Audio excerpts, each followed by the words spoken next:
Hail and well met! Welcome to the Westgate Irregulars, Team Rashomon edition. I'm your DM, Aaron M. Evans. I am the author of the Brimstone Angels saga and the forthcoming Empire of Exiles.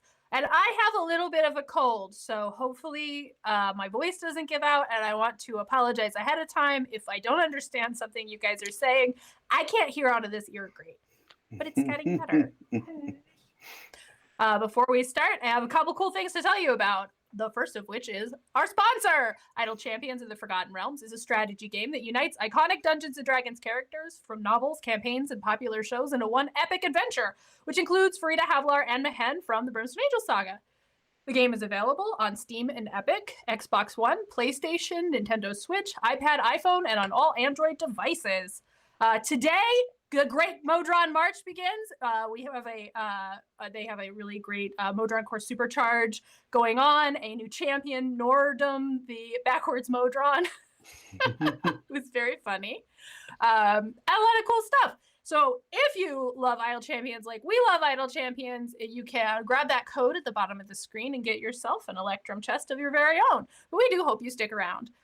If you want to find out more, you can check them out at idlechampions.com. The other thing is that we are currently raising money for two very worthy charities. The first is the National Network of Abortion Funds, which is a charity that seeks to help people in all states access the reproductive health care that they need regardless of their situation. And which one is that? Is that exclamation point donate or exclamation point charity? Because I forgot. Charity is Ukraine, and then donate will be for the abortion fund. There we go. And you told everybody the other one, which is that we are still raising money for the crisis in Ukraine. So you can check out more information about both those charities at the bottom of the screen. Exclamation point donate is for the Ukraine fund. Exclamation point charity is for the National Network of Abortion Funds. Rhiannon! Hey, I have two other great sponsors to tell you about. Both make dice, but they are awesome in different ways. In a realm where most warriors use plastic light weapons, Norse Foundry specializes in metal dice. When you roll them, it feels like you are smashing the rigid armor of the monster horde. Norse Foundry offers other cool gaming accessories and you can find them in their store and more about them at norsefoundry.com. Phoenix Dice is named for the creature that rises from the ashes because they use all recycled materials for their dice. They're always designing and testing multiple types of recycled materials for your enjoyment, raising dice from the ashes and onwards to epic adventures. You can find their dice and accessories at phoenixdice.com. I myself am Rhiannon Held, author as Rhiannon Held of the Urban Fantasy Silver series from Tor, and author as RZ Held of the Amsterdam Institute, a series of space opera novellas. Sorry, there's chat stuff going on with tech. Hopefully I can just keep going. I play Artemisia, half-elf sorcerer who really likes lightning. Hello, I'm Ying Wang, and I play Stong Makguk, the barrel-chested, barrel-wearing, very hairy heir to the Murder Bear tribe. I'm also going to tell you about a special one-shot that we're going to be playing next Monday with Jake from Ink and Lyre, and we are going to be playing a one-shot from their very new source book, The Stargazer's Guide to Aurora, which we also gave away 3 weeks ago. So there is a one-shot that comes in the book itself, and we will be playing that with the maker of this one-shot. Yeah. So come check it out, 6 p.m. Monday. I'm Stephen Merlino. I play Sturge, the diviner and arcane trickster. Also, we have a Phoenix Dice giveaway today. So if you go into the chat and you hit exclamation point, is it ticket or is it enter? Ticket, exclamation point, ticket. You get a chance to win. Exclamation point everything, just in case. Set of dice and a tray based on what they've got in stock. So give that a shot. Okay. And that's all I've got to say. Just remembered I'm the DM. I was like, now what? We take a week off, and then all the tech gremlins are just coming out. I'm struggling with the captions right now, but thank you everybody for your patience. Okay, so let me get back to the top. That's why I don't know. I'm looking at this like I don't know where to start because it's the middle of it. Okay, so where we left off last, we went over it briefly in the hangout, but let's just do that again. You guys went into the forest seeking the maddened boar spirit. You managed to subdue it by beating the hell out of it, which anyone in Rashomon will tell you is a valid way to do things. And you did find it had been both bound by some kind of cord, like a bracelet. I believe it was an evil friendship bracelet on its leg that the Vermiani told you was probably connected to the Durthans. And you also found another splinter of power that had the same weird light as the plant. You found another small splinter like it in the back of Sebastian's head, and they've sort of merged together. Theophil has sort of had you lay it all out. You've explained everything going on. He's going to cover for you, basically, while Clement gets you out of town. And Igor gave Stong a fancy sword because I'm a nice DM. No, because he's You are, because I bribed Aaron. You're doing right. I realized at this point, I think everybody except Cecilia has their +3 weapon now, or equivalent. So I'm just saying, everybody hassle Eric. Anyway. Yes, thank you, viewers, for hassling Eric. No, Eric's out with this because he's not feeling well, so don't hassle him right now. Wait a day. Anyway, so one thing that forgot, so when Clement and Igor's Steel Defender went back to get the stuff, Clement did manage to bring back the little plant. And when you take out that vine, it also combines with that kind of weird swirly light. And actually now you can all see it as a swirly light. In it, you can, if you really peer at it, see the shifting face of Lazar Davaskaya. You can't tell what it's saying. You hear a faint, like, if you really stare at it, you start to hear a faint whispering voice, but no matter how closely you listen to it, you can't get words out of that susurrus. Like, it's like being like 2 rooms away from people having like a low-pitched conversation. This fragment of soul has increased, but it is too incomplete to function alone. So you have this, you can stick it in the jar that the plant came out of, it fits in the jar, and it seems to be fine sitting in it. Clement kind of looks at it and is like, okay. Give it to Sturge. What? Well, you keep random weird magic things. Potted plants? I suppose. I don't know if it will survive me. That's the problem. Oh, don't do anything. It is to no it. longer Hang a on to it. plant. It is now a little like kind of shifty ball of light. Oh, And you can see it that way too. and does it feel like anything? When you like go to touch it, it's almost like it's got a static electricity that's sort of pushing your fingers away, but you don't feel anything solid about it. Will it stay in a pouch?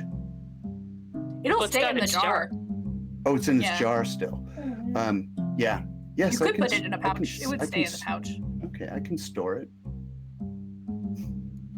I'm just thinking that, we should hang on to it because who knows what other, till we come across some other spirit, Mhm. that's got a fragment. I think that it's probably good to put it together. Mhm. So, So Clement and Sebastian lead you through the Ashen Wood. Sebastian seems very withdrawn at this point, and any attempts you guys make to kind of like be like, hey man, how's it going? Are you okay with that whole pulled up piece of Lazar out of your brain thing? He doesn't want to talk about it, which is very convenient since his player's not here. So they lead you through the Ashen Wood. The night is deep, but the moon is full. You hear owls calling, the chitter of bats, and then the snarling hoots of distant owlbears. At one point, Clement takes the form of a bear and goes off the path. You hear him roar into the night as if he's scaring something away that you can't see. This, even though it is very late, this forest is alive. The moonlight breaks through the canopy in places, falling on a path that winds through the forest. And here and there, the bright bulks of stone rise up out of the ground. You've kind of been following along a stream, and as you go, it's getting wider and thicker and faster as more water pours into it from the mountains. And Clement keeps kind of looking over it, testing kind of paths, turning back, and then he sort of makes a face, and he's like, okay, we have to go this one, the ghost path. And points up over the hill. So you follow the path. Well, yeah. As you come over, you see the path kind of cuts through a clearing. And between these massive trees, you see another one of those big pieces of stone. But as you approach, you realize this isn't an outcropping. This is the remains of a building. It's actually stone that's been cut and fit together in place. That's still there in places. And the trees that are close to it, they're still very big, but they're actually a lot smaller than the ones that you've been moving through. These are much younger trees. And when you're looking at it, you think this must have been a sizable, like maybe a watchtower or kind of a small keep or something. Clement kind of stops. We have locals with us, right? So we have Lamont and Clement. You have Clement and Sebastian, although I'll just tell you I'm not going to do Sebastian. He's very in his own head. Clement, do you recognize this landmark? Yes. This is Romathar. You should be careful. And he's kind of looking up at the trees, and you see there are sort of like charms hanging in the trees. He says, Rashaman used to be an empire, much bigger. I think it's okay, they're all intact. Sometimes you get ghosts, that's all. But this was one of the great towers, watching across the lake for, Nar coming over that way. And there were deaths here? Some disaster?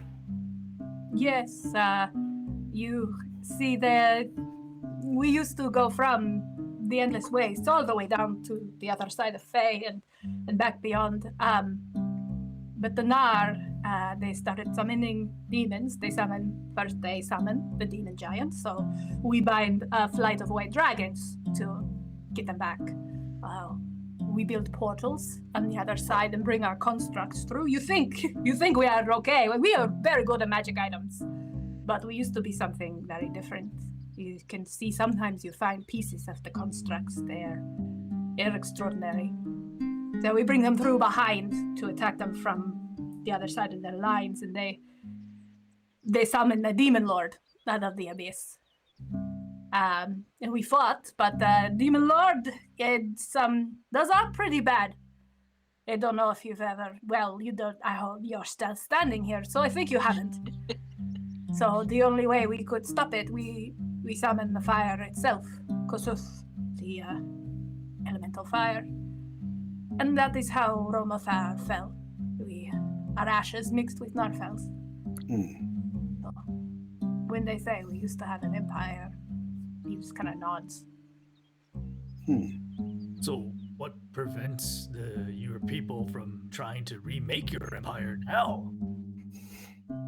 We lost a lot of how they did it, Like I said, you sometimes find pieces of the constructs, but how they came together, how they worked, we lost that.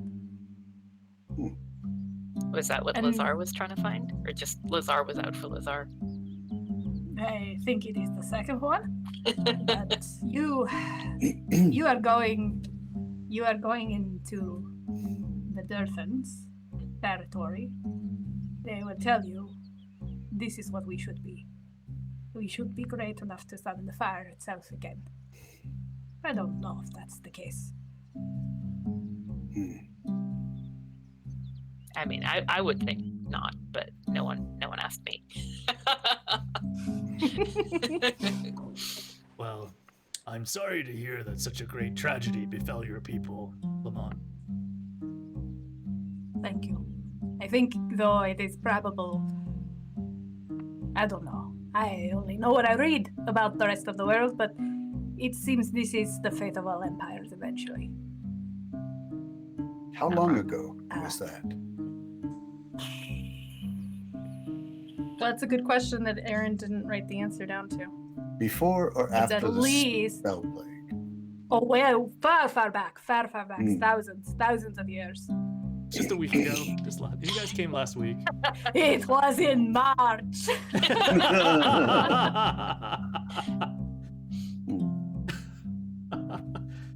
Sturgeon. So does Stong get like a bad vibe from this place? Is it like spooky to him? It feels a little spooky, but you do sort of feel like when you cross over that line and you've got there's the little charms around, there is something that feels a little lighter about it. You think that there are probably no ghosts around this ruin. And if you go up close, you can kind of see, there's most of it's pretty rough, but these people clearly used a lot of magic and everything they did, so you can actually still find some of the carvings intact on the stone. You can see little witches on boats, little warriors stomping on what might be a demon. It's terrifying looking.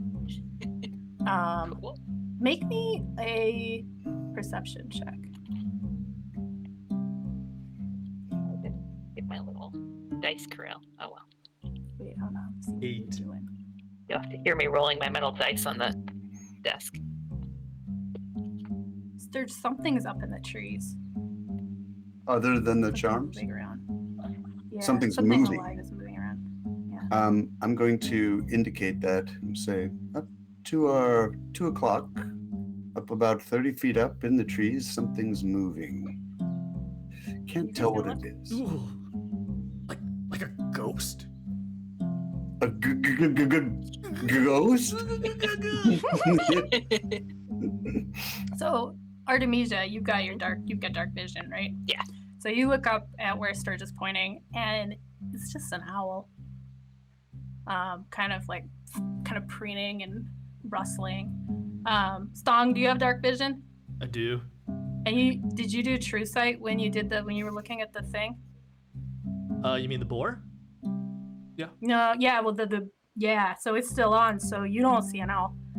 Stong, Whoa. when you look up there, you see a tiny dark blue creature sitting on the branch, and it's watching you with eyes that shine as brightly as those of the owl that Artemisia clearly seems to see. It's kind of rangy and muscular with big bat-like wings and a scorpion's tail. It's got little horns over a humanoid face. It kind of rubs its nose. Guys, And then I it- don't think that's an owl. It launches off the tree and into the night. What do you think it was, Stone? Is there something I could roll to see if I knew like what it actually is? Yeah. I think an Arcana would work. Or 6. Let's go. I think it was one of the You're not great 100%. demon lords. It was like a remnant of one of the demons from the Great War and still living here. I'm not sure if these but words are does- working. Yeah, it was little, but with really big eyes and I don't know. It might have been a ghost. It might have been a ghost of a great demon, which makes it extra dangerous, right? Where? Okay. Artemisia's gonna look at Command. Ow. that's not something that anybody. The demon lord.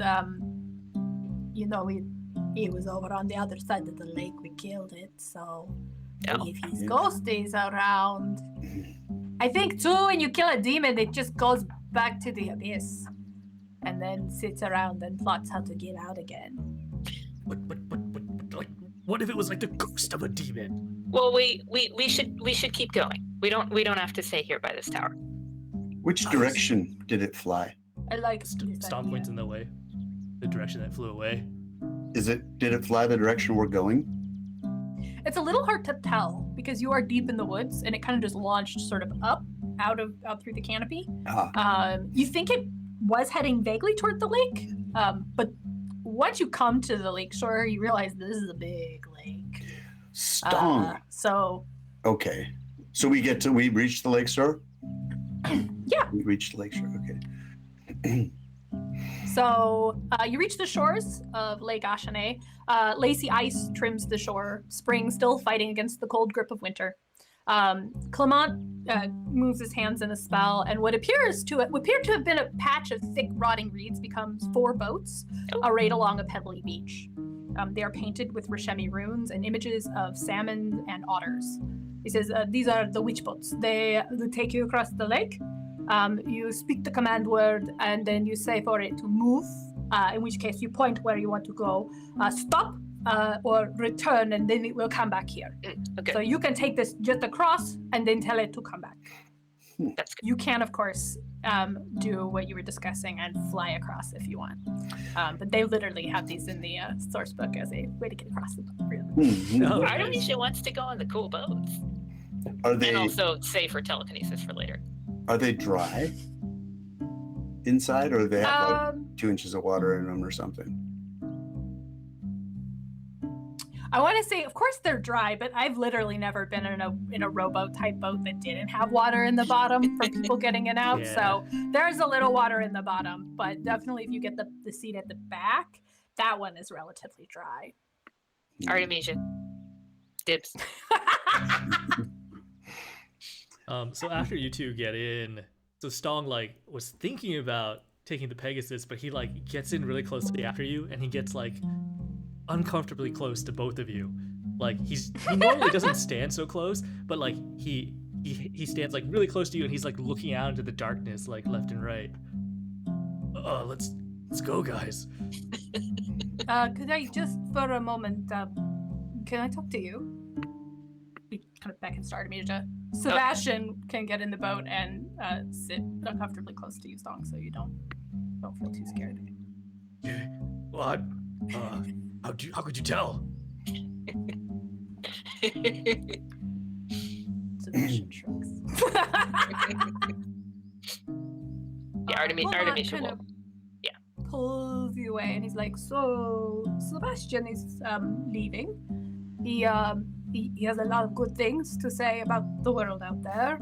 He asked if I would go. He said I should go, and I was wanting to make sure if you felt the same way because,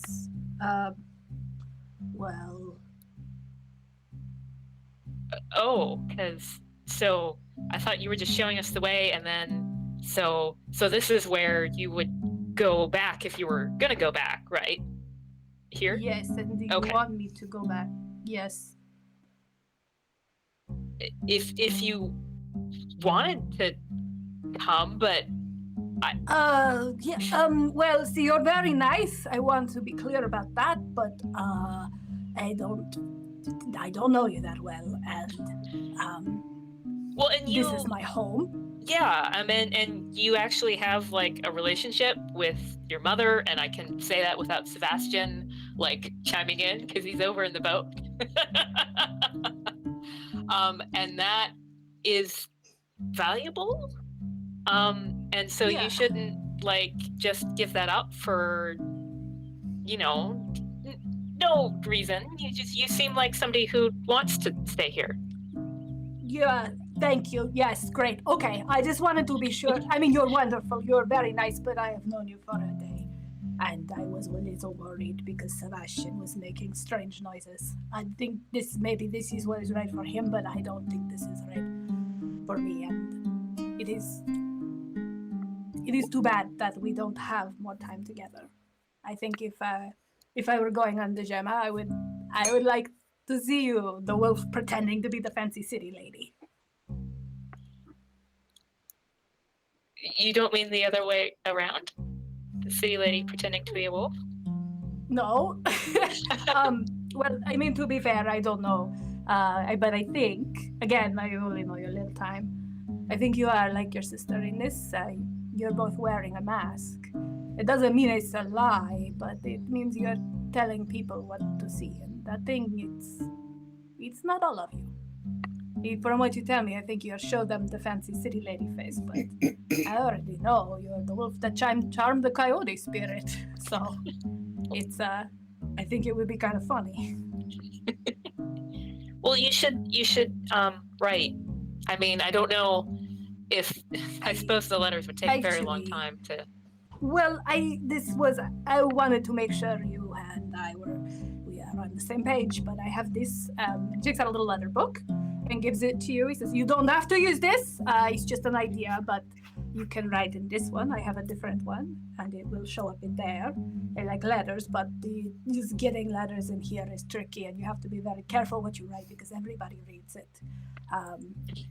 Maybe if you're something I can help you with, or if you just want to tell me something.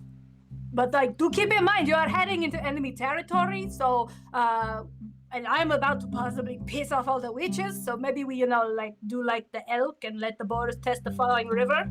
Yeah, like, just write careful and not put lots of things about how the world might end, maybe. Yeah, I will. I'll only write about Mitzi for now. He gives you a nice kiss that's like a proper. It's a proper kiss, but also he knows your friends are watching and that you probably don't want to like make out. Actually, so Artemisia was thinking about this like ahead of time because she thought goodbye was Sorry, coming. I love it. Whatever this is, you pulled out the player's handbook for it, and so I am very here. Well, so minor illusion, I wanted to check how big that could be because she's gonna do a little cantrip, and so what I'm thinking is that it can't get all of them. I don't think. Yeah, 5 foot cube, so it can't get all of them. But So you just cast it like, in front of you. Just cast it in front of like your faces right here. Yeah. yeah. So there's gonna be this sort of like random fog bank that is about the size of a 5 foot cube that just like comes out of nowhere. As far as the people on the boats are concerned. To me, that is a steam. Get a little steamy in here. Yeah, the question does become, are you fooling anybody? But it's, if you got your privacy, then so you have your moment together. He sort of walks you back to the boat, and he does say to you, I'm glad that she has you, and I hope she's better to you, that she's figured out how to forgive people. I messed up, I know that, and I know Sebastian really messed up. Maybe she'll be mad about that forever, but you tell me she's in this much trouble. I feel sorry. I can't help. If you see her, will you tell her I'm glad she's not a terrifying chronomancer? If she is, she can go shit in her soup, and she'll know what that means. Okay.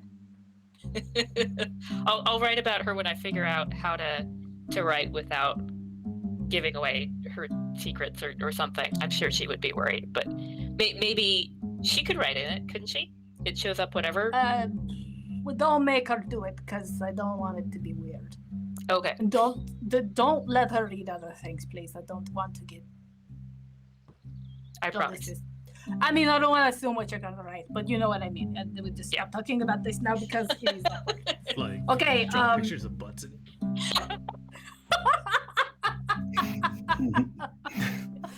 Clement's like puts his mask on. Okay. All right. So he waves you off, unless there's more you wanted to say to him. Cool. Wait, but as I soon did as not like, write down as soon as Clement is like out of hearing and we're like far enough away, Stong is going to lean over to Artemisia and he's going to say, Did you just send your weekend hookup back to live with his mom and he's super happy about it?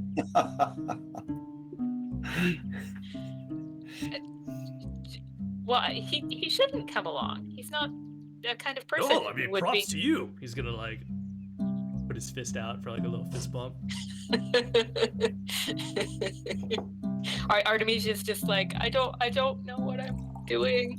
Was that wrong? No, I you don't wasn't care doing- if either of you two think it was wrong. Actually, or if somebody who actually knows about this sort of thing. Oh, I don't know anything about relationships, really. I mean, just look at the mess of my love life. But, out of character, I am like, you. The only thing you didn't do is order him the Uber already. Well, I He was got her an thinking. Uber, kinda. Yeah. I was You thinking go like he back gave and her live with your mom. You order me an Uber. the also. nice necklace, and she should get him a gift. But like, they've been on the road for weeks, and like, so she doesn't have anything to give him. Here are some spell components. A high five. Well, if you get Cecilia to talk to him, maybe he'll regret that. There we I go. don't know. But maybe it will be a nice little thing. Okay, so in the boat, the magical boat steers itself across Lake Ashane, heading unerringly for the farther shore where a dark forest looms. The waters around you are ice cold and preternaturally still. Overhead, the sky is clear and cloudless, the starlight broken by bats flitting back and forth. And if you look down deep in the water, there's definitely things moving around down there. You were also warned not to jump in the lake, for the record. Although I'm prepared if you want to jump in the lake. This counts as a short rest, for the record. You were just sitting on a boat for about an hour. Okay. Do you have any short resty things? I think I have short resty things. I think my short rusty things I haven't used. They're like feet stuff that I always forget I have, so I don't use it. Okay. I'll just look it up. I mean, some HP is nice. Don't get my spell slots back, but I will never knock healing. I'm full HP, so. Alright. If there's no conversations or anything, if you're not gonna try to, like, ride a Rusalka. Well, I mean, so I don't the recommend most that it. Artemisia might discuss is whether it's she should send Mitzi out to scout, or if Mitzi would be in danger. Because if there's weird owl things that she doesn't think are a demon lord, but okay, but owl things, if they're around, like, she doesn't want Mitzi mixing it up with them. So I'm assuming Stong would suggest against Mitzi going out. Yeah. But at the same time, Stong does think that after he kind of regains his senses a little bit, he thinks that that thing that he saw earlier might have been a familiar or a scout of maybe one of the Durthan. Oh. So they might know that we're coming. So it'd be good for us to send our own scout. I know what Artemisia should check with you folks about. Okay, so it didn't really last that long, but there was the idea that she was going to pretend like she wasn't Skaha's daughter to the Wicklaran, because Skaha is known to be a Durthan, or she was at one point. So, flip side of that is maybe she should, like, waltz in and, like, turn into a wolf and be like, hey, Skaha's daughter has shown up. Treat me like you would treat her. The question is, like, if Skaha was run out of the Durthan village on a rail, like, that would be a very bad plan. Yeah, and I guess the only thing I'm unclear on is how they feel about elves, because it seemed to be like a big deal that she was like an elf Durthan, and so you being half elf might be a bad thing. Well, I don't know how much of this is stuff that Rhiannon knows versus stuff that Artemisia has figured out, but Aaron can stop me if I'm going too far. But my / Artemisia's impression was that the Wicklaran won't allow elves, but that's why she was a Durthan. So the Durthans must be okay with it. I think that is a reasonable deduction to make. Okay. These Durthan seem alright, more alright than I thought. Well, I mean, knowing Skaha, Artemisia's withholding judgment on these Durthan. She's more in the camp of the, like, ooh, scary, bad use of magic. but she's biased. Anyway, so Sturge, did you have any sort of like yay or nay as far as Artemisia claiming to be? Well, she is Skaha's daughter, but like making a big to-do of it. Making a big to-do of being Skaha's daughter. Yeah, because Skaha was with Durthan. No, that seems like a good way to leverage your assets. Okay. These are words I learned in business school. I love the idea that Sturge like has a secret MBA. Yeah, big business Like Sturge. yearly. Extremely, extremely boring history you don't want to know. Okay. So your boat slides up to the opposite shore. You can climb out and send it back. Do you want to send it back? Because you can like just leave it here, but No, you Artemisia's don't gonna have any automatically risk, send it back. Cool. And as established, if you need to beat a fast getaway, you have to fly across the lake. So where the Ashenwood felt as though you were on the edge of the Feywild, something wild and alive, and just teeming with energy, the Erech Forest feels more like you are standing on the edge of the land of the dead. The trees here are not as ancient, but there is something quietly menacing about them. Somewhere within this forest is a group of Durthans, and if what the coyote spirit had told you is true, it is another step of Sitsuna's path. There is no clear path from where you've landed through the forest, so you're gonna have to kind of make your way. Well, Artemisia is going to suggest that the wolf sniffs people out, because the whole like I'm Skaha's daughter seems like it would be helped by the whole like running as a wolf, stand up as a half elf. Anyway, the only thing is that Artemisia has now remembered that none of you can understand her as a wolf. Well, So- Stong offers to cast Rory's telepathic bond as a ritual. Oh, so then you have to hear everything the wolf thinks. No. You can choose what you said. Okay. The bond. Yeah, but the wolf would choose to send everything she thinks. Yeah. Well. But yeah, no, that makes sense. So she's gonna turn into the wolf, and probably like,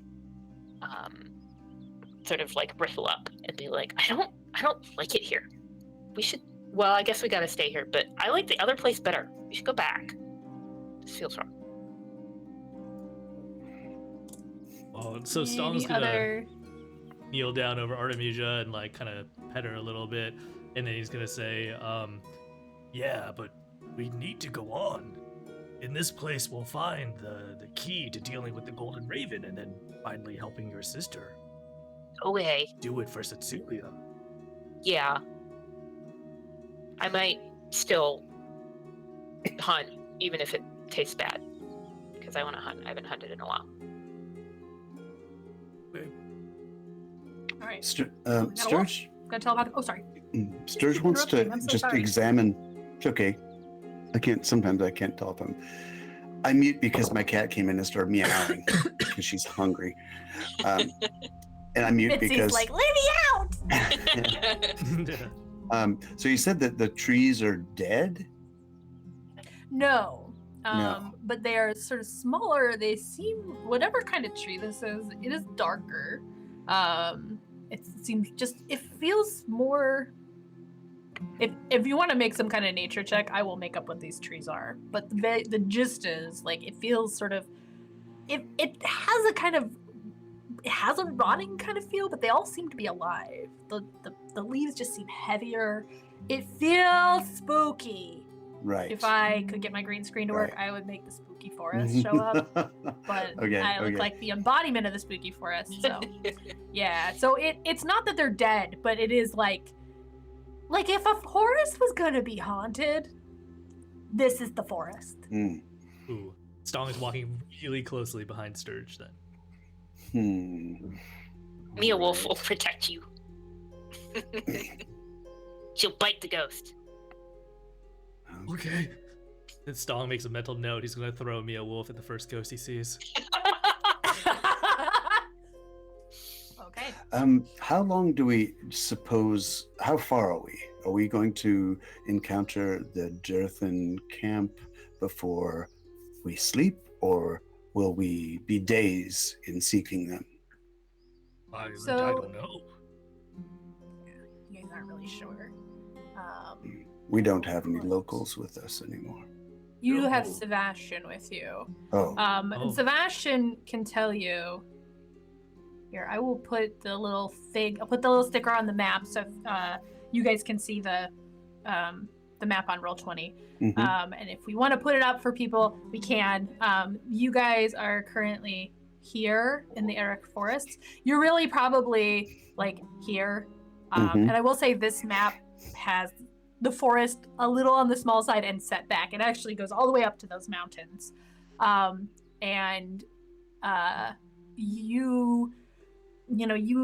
It might take you a few days to get through here, but you could just walk in and find it. You're really not sure where in here the Durthan are.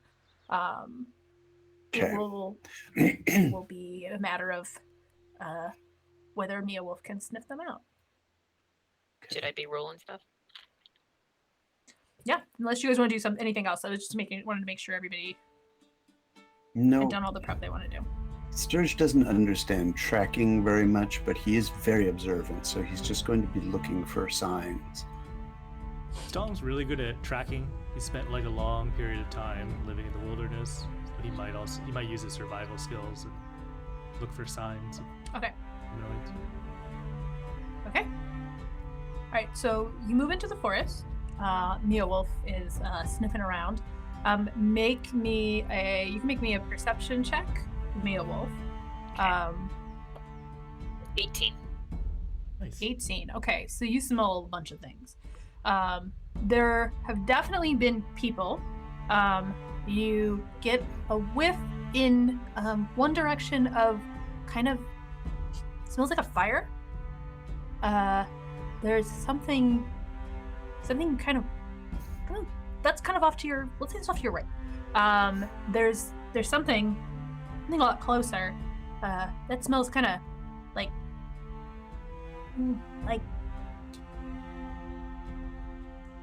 I don't know what Mia Wolf thinks Fey things smell like, but there's something Fey. Okay. And then you think maybe far away there are some people kind of off to the left. But the fire smell is the strongest. The fire and the Fey smell are stronger. So, the wolf is gonna like basically sort of like filter that and be like, okay, so people, but they're far away. But there's fire. We could go to the fire. People sometimes have fire. But also, Faye, I don't know that. We want the people, not other stuff that's in the forest. So, which way should we go? Do we have any sense of how many different smells? Like how many different people? How many different fae? Right now, you are far enough away that you can't really tell how many people that is. Just that it's not one; it's a bunch. And the Fey smell is kind of weird. It's unclear what's going on. It's either So- a big one or a bunch of little ones. Is it hairy, musky fae, or is it silky, perfumey fae? It just kind of smells like magic. Okay. That Like a- sounds interesting. We should explore. We should determine the nature of this magic. Oh, but I thought we wanted the people. Perhaps these magics can tell us about the people.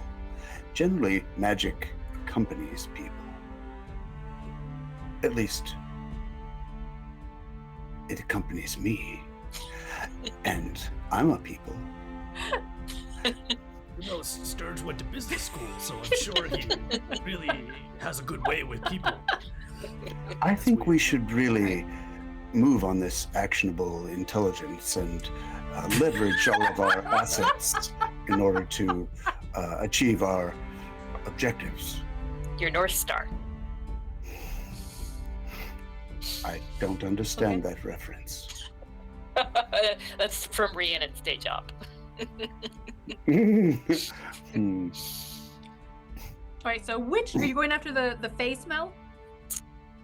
I mean, the wolf is gonna look at Or- Stong because the wolf is kind of dubious, but Stong trusted his friend Sturge. He has a business degree. Magic is good. well, okay, I'll find it for you. Are there any bunnies that are there- like near the? Is there moonlight? There is, but here the forest, it's coming through a lot less than it was in the Ashenwood.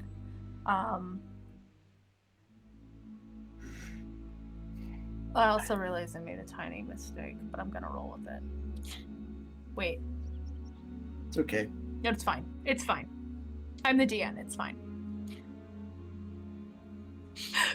Nothing a meteor can't solve. It's a door problem. Don't worry about it. It was all a dream. We wake up in another forest. A different island. Suddenly, the world spins on its axis. You're in Mechanist now, and the Modron merge is beginning. Oh dear. Okay, so Mia Wolf, you kind of lead them through the forest towards that smell, and you're sniffing around for like prey animals. You do find like a little groundhoggy kind of thing that sticks out its head up. Crunch. Stong, you are looking around. Right, make me a perception Nervously. check. Still spooked by that little demon imp thing. Ooh, that's an 8. He's just so spooked. There's an owl. There's definitely an owl. Except, is it an owl? Oh my god! He's gonna like jump forward and like hug Sturge tightly. Sturge, look, it's the ghost of the demon. Stong, I can't see shit. I'm human. It's dark. Mia Wolf! And then he's gonna like grab Artemisia and point her towards the owl. Mia Wolf, do you see it? She's all like arf, eating. What? What? It's an owl. Groundhog I on can't her catch face. that. Oh, I hate being the only one that can see these spooky things. Sturge will get Sturge. out. I have these flaming continual light blue flame balls. He's going to bring one of those out on a mage hand and just kind of ghost it around towards wherever that thing was, the owl. It's an owl. It kind of like takes off, like, Mm, asshole, what are you doing? Nah. okay. Thank you, Sturge. When you take out that ball, you see in the forest ahead another ball appear. Whoa.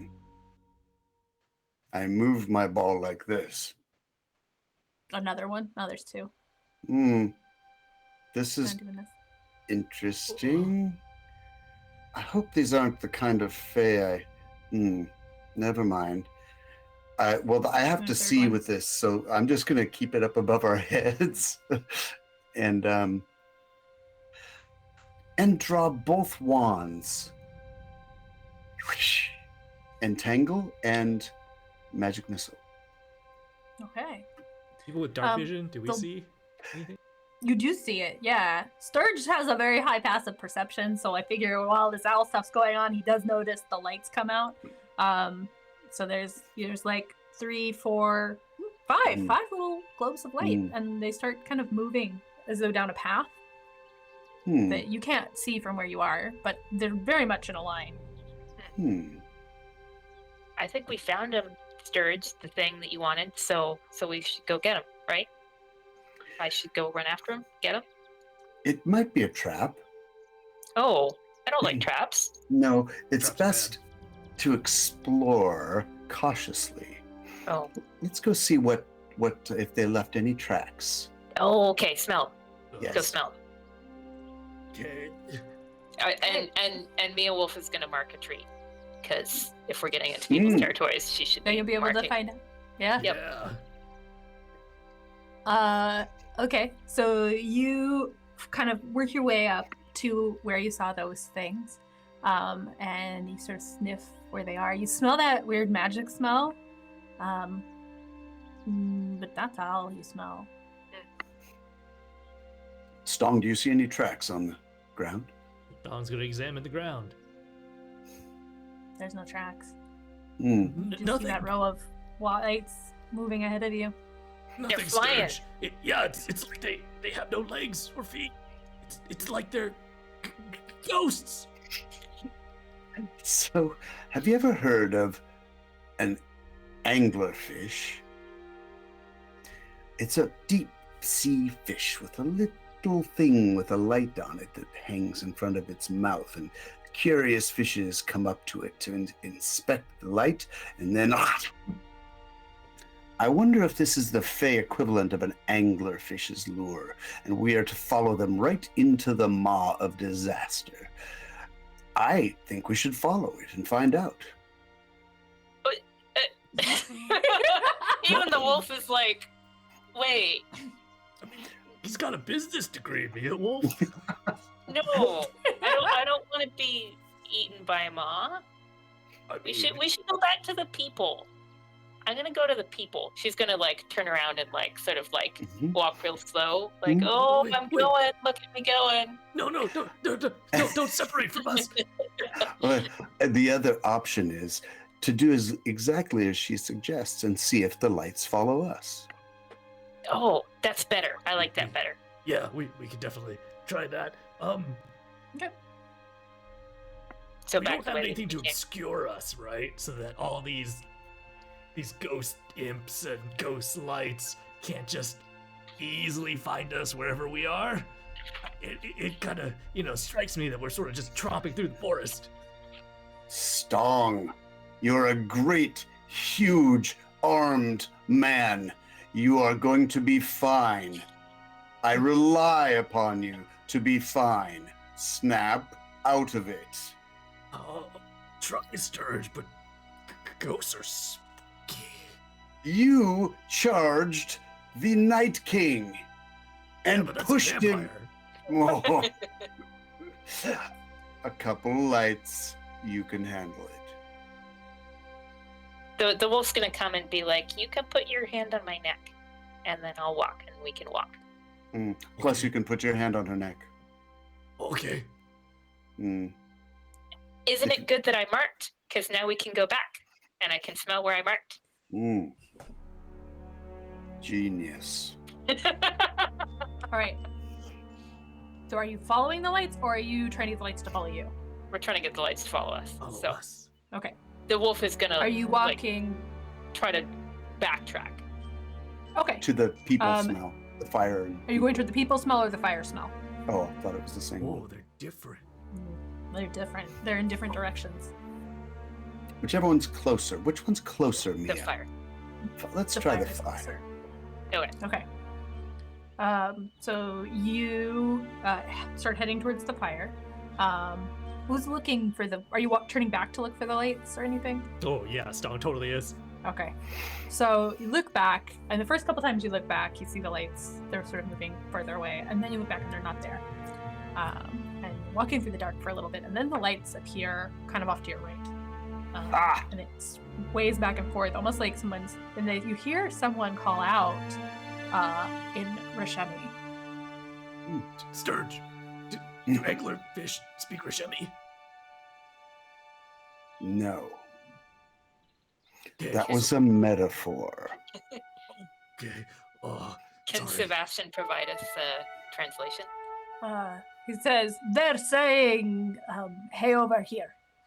I don't think this is a good thing. No. Since they followed us, it's rather transparent ruse at this point. It's not as if. Yes, I think we continue to ignore them and go to the fire. Okay. As you follow towards the fire, the lights kind of pop up in ones and sort of like kind of move around, like someone is kind of waving a lantern or a magical light. You hear more kind of shouts in Rashemi, but you guys just move Whoa, ahead, whoa! which Pause is- real quick. These Yeah. lights, do they look like unnatural or supernatural, or do they look more like flame light and a lantern type thing. I mean, it looks like a lantern. Hmm. So perhaps we're in extreme danger over here and they're trying to flag us away. That would be hilarious. But why would they walk away from us initially? Yes, I agree. It's Would too they much. just greet us? It's like a will-o'-the-wisp. They try to lead you into peril. Is this another metaphor? No, that's an actual thing. Do you want to make me an Arcana check or a survival check? Yes. Survival for sure. Kana. Stong. 26. Sturge says that, and you're like, oh, these are acting exactly like will-o'-the-wisps. Okay. Which I know are technically undead, I forgot. Yeah. These are fae. Urge.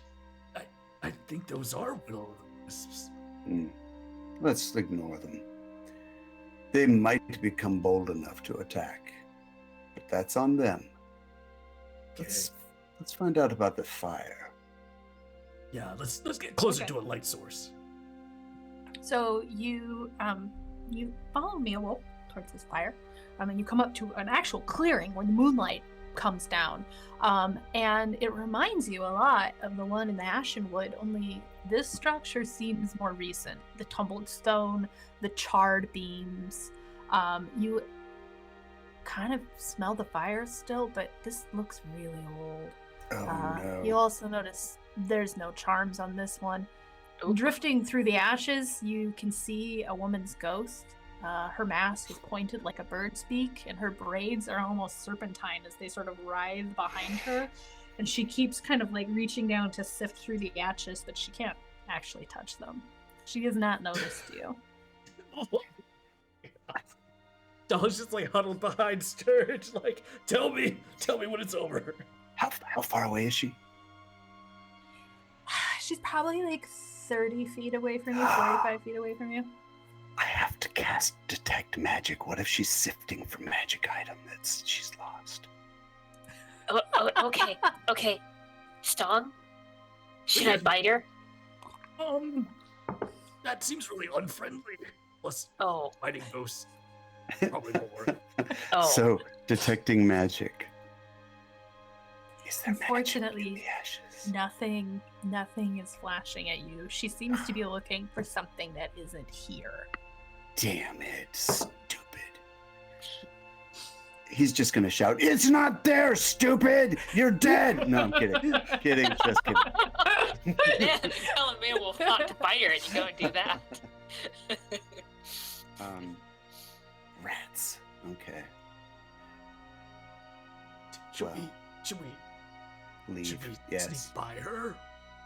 Let's But back up. the people are the other way. See, I said we should go to the people, and Let's you go to the guys were people. like with the magic and Let's go to the ghosts and people. but so we're gonna go This is people this time. Yeah, let's Okay. go to the people. Okay. I've learned my lesson. Make me another perception check, Stong. oh no. 9. It's too spooky. I don't want to see anything. You can hear owls everywhere. Or is that sound? Is that actually that? Ooh, might be a ghost. Oh no! Oh, Stong. Stong's gonna like put his hands on his ears and just like spin around in a like a crazy haphazard circle like they do in the movie The Birds. Does anyone have some whiskey? Stong needs a drink. I have nothing. I don't. It's all, but I don't have it even as a half elf in my bag All right, I'm because going it's to heavy. You didn't I'm take going the to- rest of that jeweled. I'm going to take Stong by the shoulders, look up to him and say, "Take a deep breath, Stong. Deep breath. Hold it, and then let it out slowly. Should I nip him? You nip Pops. I can nip him. I won't draw blood. Are you breathing, Stong? Don't stop breathing. This is not the Stong. Okay. Well, maybe if we just keep moving, let's back away and Mia, show us the people. Away. Okay. So, you make your way around through the owl ghosts and around the will-o'-the-wisps. And you do get away from that ghost without her noticing you, which is probably for the best. And you come out. Let's see, Mia leads you out. I'm going to move these so that you have a little bit of proper cover. We're on the, we're on. I'm going to put put the right map up. Okay. Just a second. I wanted to make it nice for you guys before I move the little ribbon. Ba-ba-bum. Bam! Check out all those trees. There's a lot of trees in this forest. Sorry. So you come up behind these berry bushes and you see beyond it a group of humans. There are 4 warriors standing around a pair of casters who have drawn this sort of complex circle into the ground here. You can kind of see on the other side of their firelight that there is a body kind of bound in rope and sort of struggling. It looks like a woman. She's definitely, she seems to be like gagged. She's not, you can hear her kind of trying to make noise, but she's not really making it very clear. Sturge, with your passive perception, you can also tell there's something, there's things in the trees. Something is in the trees. Is this the bound woman? The bound woman is actually, I will not lie to you, I couldn't find a thing for it. So just picture this like pile of stuff over here. One of those things is the tied up woman. If you if she gets untied somehow, I have a mini for her, but I couldn't find a thing that looked right. I just gave up on it. I got you. Okay. They are chanting and sort of like throwing components around and stuff. You can hear the warriors kind of talking to each other, and that's when Sebastian goes, "Oh shit, they're speaking Gnar." Oh no. Gnar. Well, at least they're not ghosts. Gnar I can handle. Well, we were hoping for the Dirthmans. Should we take them out? Well, oh shoot. I'm thinking in Artemisa's logic. What would the wolf think? It seems wrong to just leave actually, them, right? I think the wolf would think that now is the time to be the half-elf. So, Yeah. That's fair. She's like, this is too rich for my blood. pretty much. Which of these humans do I bite? Yeah, so she's gonna be the half-elf. So I think we should release, that woman. So I mean, Who looks so? All right, so make a big distraction and maybe try to split them up, maybe, or should we just try to ambush them? I'm going to suggest that you make an Arcana check, if you are so inclined. yes. 14. That, oh my gosh, something weird is happening with this. Okay, 14. Song, you got a 20. 30, 20. Okay, Song, you peer over there, and you're pretty sure that's a summoning ritual they're doing. Oh my god, guys! They're doing a summoning ritual? They summon demons, right? Yeah. Yeah, we wouldn't have put a stop to that. So we can screw up their circle, and that would stop the ritual. All we have to do is break their circle. I mean, yeah, they also look like they're nice and clumped for like a, fireball or something. Oh yes, I have just the thing for them. Shall we start? Well, So Artemisia's suggestion was going to be that we make a show of force in hopes that some of them would run. I think the best way to do that is surprise them. Yeah. Yeah, 'cause some of them might scatter naturally. Attack. Can you guys make me? I feel like I know how this is gonna go, but can you make me a stealth check? My only thought was, Sturge is just gonna be basically like, oh, there's an extra bush there, but 16. Right. okay. Enough of you made it that nobody notices you yet, so you guys can do Okay. your surprise. Why don't we all lay down something really impressive that will hit multiple opponents at once in the first surprise moment, and then see what happens afterwards? And watch out for the bound woman. Well, thank you. Yes. yeah, for I was body just in there. thinking I appreciate it. we need to have, like, while we're fighting, one of us could maybe try to rescue her. Maybe Sebastian. Yes, perfect. Yes, there we go. Good idea. Okay. Oh, Give you guys their shoot. initiative. Right. All right. Can you guys tell me your initiatives? Yes. Click. Is my character there somewhere? Yeah, we're down Sound. below the berry bushes. You're hiding. Hiding in the jam. Don't eat those berries. They're poisonous. No, I don't know. They're just really... Well, they looked a lot like the Stardew bushes, and I'm like, oh, shake them and salmon berries will fall out. Yeah. They do look like the Stardew bushes. Okay, I get it. And I'm just Okay. making sure that D&D Beyond is synced up. I should have done this earlier, but I was hand rolling stuff. All right, let's see if this will work. I was gonna offer to let one of you run Sebastian if you want, but if he's just gonna be on untie the lady duty, then I think we're okay. Yeah, rescue the lady. Hopefully, Sturge. part of me's like, Yes. this is This a little is faster not than I was gonna be expecting another us to Lazar go, but it's incident. fine. No, of course not. Learn your lesson, so you're better with your fireballs now. I only do that to assholes. I mean, you don't know what she's like. Yeah. Confirmed assholes.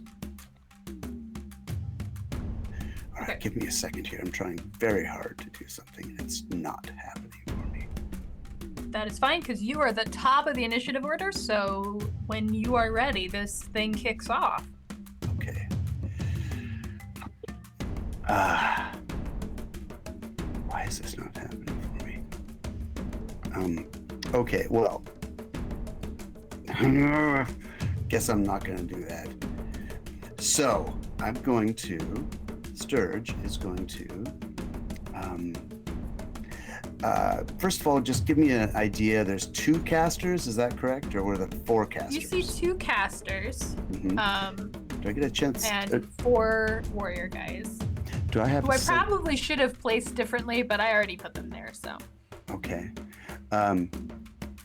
Well, do either of them look like the boss, like more powerful, getting more attention, more deference from the others?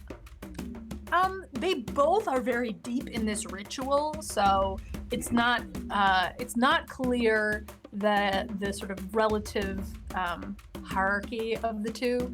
But oh yeah, they're exactly the same mini. As far as you can tell, they seem to be peers. Okay. All right. I will say this guy probably shouldn't be standing right on top of the ritual, and this one too, because they know enough to know what's going on. That Okay. should still be. Well, I guess if I want to do the most damage possible, I'm going to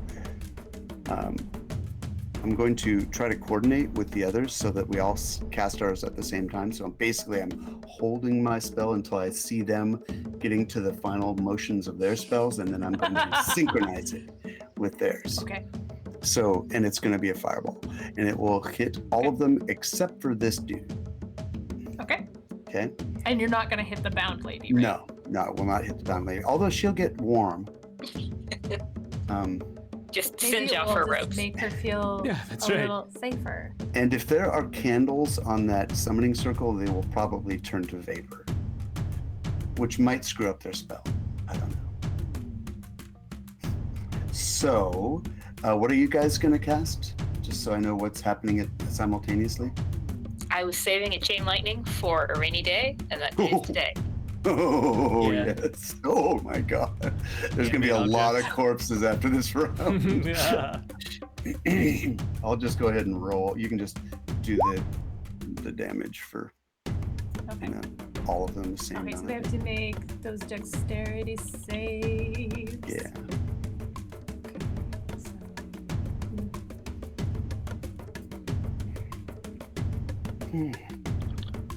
Okay. What's the save? 15? Okay, so the 2 casters do make it. Okay, so they So take 12. that's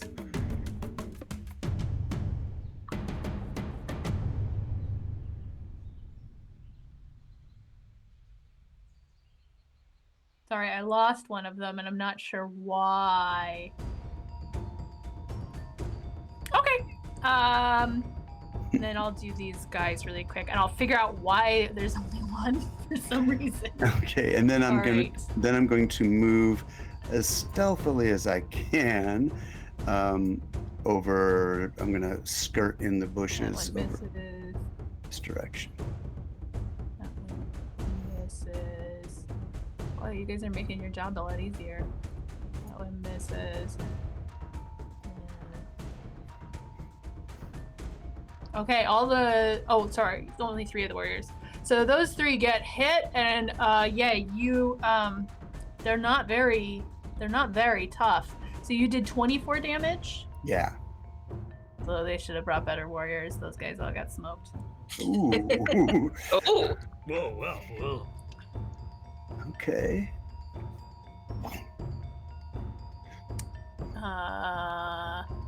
Okay, Wait, so the- that's the Sturge. hostage.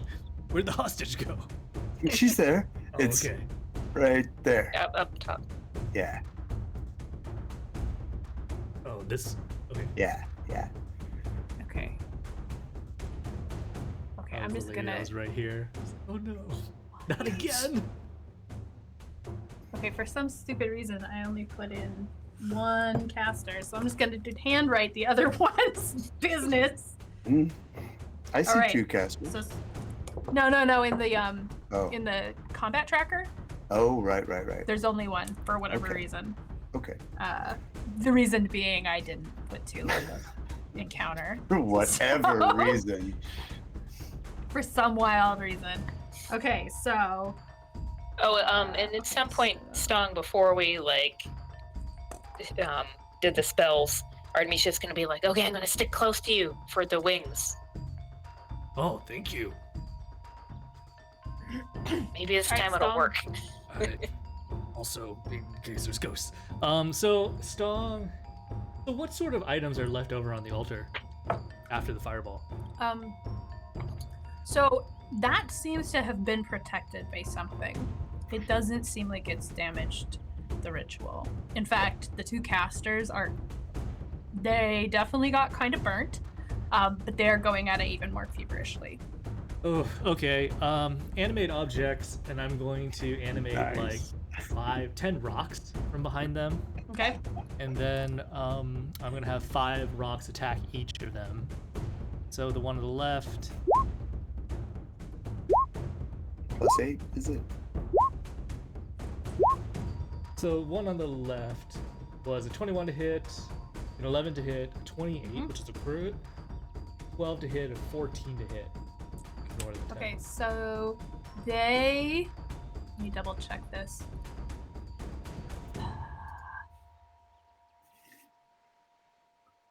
What's that? Okay, so the crit obviously hits and the 21 hits, and then the others do not. God. Okay, well the other 5 on the right caster.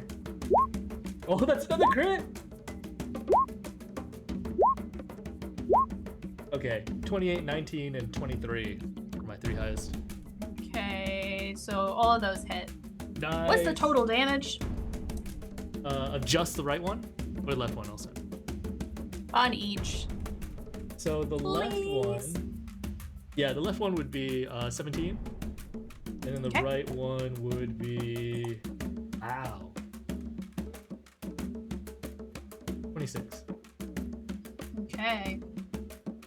I feel like at one point you used a spell with like brains or something, and so we were verbing the thing. So it's like 17 points of braining, and I'm like, oh, X number of points of rocking. Oh, that's not as cool.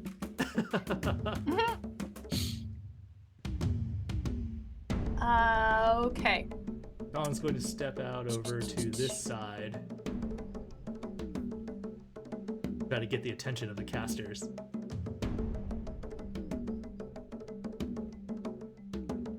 Artemisia, it is your turn. Oh, she was gonna stay near Stong, but he's moving kind of fast there. You sprint after Stong. Wait, that was 30 for me. Oh. Oh, okay, yeah. So I guess I can get like not quite as close to you, probably there. Oh, if I do my 30. I didn't mean sprint in any kind of technical term, just for the record. I just meant I saw Stong go off and Artemisia's like, come back here! I got it. I want to get the wing thing You down. had a plan! And then she's gonna chain lightning. Okay. So she's gonna start with the left caster, and then do the offshoot to the other two.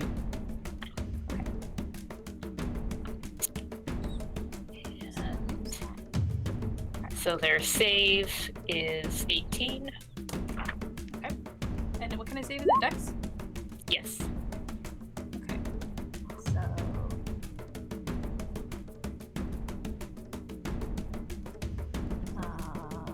That one is going to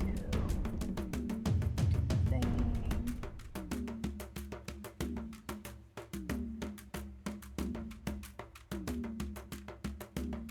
Okay, so that one makes it. This one. Might as well do the thing. I think that last guy's probably gonna eat it though. Okay, so that one makes it, and then that last guy. Wow, I need to know this. Is going to roll. Oh, he rolled a crit! They all made their saves! So they have damage? Yeah. Okay. And it's 54 each? 55. Because the one becomes a 2. Yeah. Holy moly. So half of that. Okay, well, once again, you destroy this guy. Nice. Hold on. Cancel. This one's dead. Let me get rid of all of those guys. The one time I'm like, I don't have to prep that much. I have enough. They won't go through everything. And you're just like, pew, pew, pew. What else you got? Guess what else I got? Okay, so that that takes us. Okay, and then Sebastian is gonna make his move towards the. I guess he should probably go through the trees. Sneaky Sebastian. Okay. Now this is where something else happens, which is that those two casters finish what they were doing. No, great.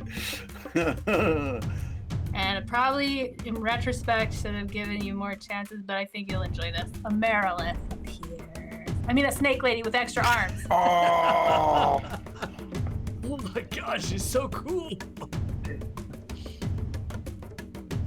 I realized has a probably ghost, there were Stong's some not afraid. concentration checks. But is my detect magic spell still going? yeah, I guess it is. And are her swords any of them magic +3? Let me double check because I'm pretty sure that yes, all of her swords are magical. God.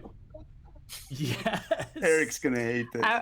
You already have a whole sheaf of like +3 weapons. I know. I just think it's funny. I just want Sturge to have like 4 +3 swords backups. You can I mean, we'd see. have This 6. is the thing. You can have as many as you want. You can only use them one at a time, or 2 at a time in your case for certain things.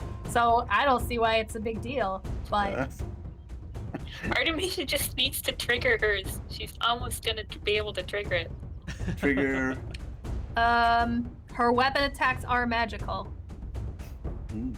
It doesn't say what exactly they Doesn't matter. like the blades are magic or if it's just her holding it, but sure, okay, they're magic. So she has like 6 vorpal blades. We'll melt the blades and reforge them into a plus 18 sword.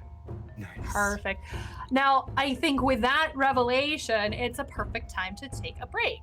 Mm. So let's queue up the break for 10 minutes and then come back and see if we can run this snake lady fight, Snake lady. which I hope is amazing.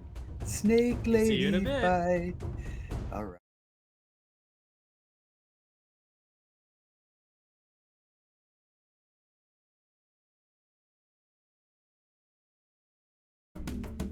I heard you. Okay. Oh, Hey. yeah. So, yeah. All right. Hey, so we're back, and real quick, we want to do a quick round of reminders of the stuff that we have going on.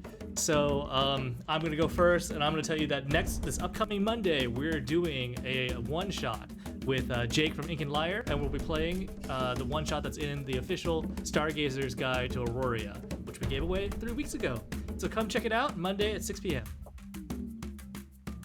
The giveaway, the Phoenix Dice giveaway, the set of dice and a dice tray based on what they have in stock. So type in !ticket into chat so you can enter. And we are raising money for 2 great charities. We are raising money for the National Abortion Fund Network. That is !charity for more information. And we are also raising money to help support the crisis, to help people in the crisis in Ukraine with !donate. Flipped, but whatever. You'll Flipped? get it if you hit Oh, flip. why can't I You remember almost had that? it. Just Almost do it had both. Pick what you want. Maybe do both. Yep. Ooh, They'll okay. flash by in this little image carousel. Just give me 1 second because I realized that I did not put this lovely lady in our initiative order. Well, in the meantime, I'm going But to you show off said this you had a lovely lady. picture. Mm-hmm. So this is the official D&D Beyond picture of what just appeared through the portal. Ba-da-ba-dum.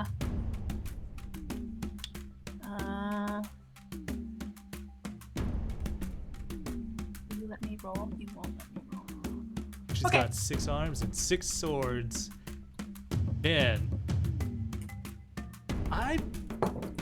Which monster in the D&D universe do you think gives the best hugs? Because I think this would be a contender for one of them. Well, she'd have to put her swords down first. I don't want to sword hunt. Yeah, Sorry. swords down first, for sure. Mm. I don't know that Merilith ever puts her swords down. Right. But Plus 6 armpits. Oh, no. That's not what I pay attention to when I'm getting a hug. okay. Can I put her on that? She's for some reason. Wait. How do I put her in the initiative tracker in Roll20? Click on her. right-click Oh, wait, token. did she go in there from where I was? Mm. No, she didn't. Okay. Add turn from the token menu. Token. Do. What are you all thinking when you see this? Talk amongst yourselves. Token menu. Well, Sturge is thinking, take out the caster. That's the first thing. Plus, he doesn't want to get near the Cuisinart, period. So, although he will. But first, take out the easy prey. Reduce the number of attackers. Take out the casters. Because casters are really wild cards, man. They can just screw things up. It's true. Yeah, I think Stong is admiring the Merilith. Like, he's just like, whoa, that's such a cool person. Whoa, Like, I bet wonder they if I can befriend wrestle. her. Yeah, chat her up. I want to befriend her. Yeah. Challenge her Sword to a techniques. what about a friendly wrestling match? 6 arms? Are you kidding me? Oh heck yeah, I'm down for it. Let's go. Although, as I heard, she never puts down those swords, so Mm. Yeah. Probably do a little constrictor move on you too at the back end. Oh, that time it worked. Handy. All right. So, the Marilith is. Oh my god! I just realized how many times I'm gonna have to roll. Why did I do this? So remember what I asked? Like, what monsters do we think might give the best hugs in all the D&D universe? Evil Emperor Zerg would like to submit the Roper, and then Ovo Lauren says that she bets the Marilith knows how to hug while holding the swords, both in a dangerous and a non-dangerous way. Yeah, I guess if you're hugging someone you like versus hugging someone you don't want to hug. And then Celebrate says she just wants to dance. Owlbears? Owlbears give the best hugs? Maybe. I can see that. Hey, smelly hugs. Very like soft, downy hugs, maybe. Yeah, still only Strong 2 arms. arms. So the Marilith turns toward. No, she's not the tree. Not the tree. The Marilith. Put the tree on the wrong. You know what, tree? You go be on the map layer. Bye. Okay.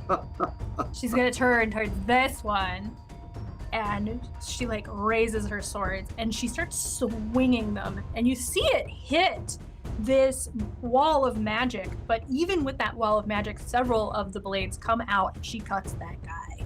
Whoa. This thing is terrifying. But semi-contained. So then it's Sturge's turn. Okay. Sturge. Where is this one looking? Oh, sorry. Where is this caster looking? This one Are they is looking at the Marilith, but I would say in this moment you sort of see it starts. He's like starting to turn towards that tied up lady. perfect? So if Sturge comes up from behind, he can get a sneak attack, perhaps. What's the terms of the sneak attack exactly? The person has to be unaware of you. Okay. Yeah, sure. Okay. That's what Sturge is going to do. If you want, I can roll a stealth roll to make sure they don't hear me coming. That's fair. I mean, it's a little bit like, okay, show off. Well, you never That is know. the lowest stealth roll I think I've ever seen you made, but it's still good enough. He's not that observant. Yeah. So where are you going to stand? I mean, we're playing Tasha, so you could use bonus action to give yourself advantage and guarantee yourself a sneak attack. Tasha's? Yeah, they gave rogues another action, which is you can not move and then give yourself advantage for the turn. Oh, wow. Nope, he's just going to go to right here. Thank you very much. And You have not moved on my screen. Where are you? there. Oh, I see. Okay. And boom, Mr. Whippy with sneak attack, battle binding. Here we go. How'd it go? 28. Okay. All right, that hits. Okay. Nice. So 13 with the thunderous energy all over the person. Here's the sneak attack. 13 again. Not sure why it just posted all that stuff. And then battle binding. 4. So that's 20, 30. Total Nice. 30. Plus, this creature is sheathed in thunderous energy that will explode if they move next round. Their turn. Okay. The guy's like, ah! Where'd you come let's- from? Okay, so I haven't used my bonus action yet. So I'm gonna bonus action into the bushes. Wait. Yeah, and I'm just gonna assume this caster doesn't have much in the way of a opportunity attack, and I'm just gonna Okay. do it Hang on a second. like that. Okay. Bushes.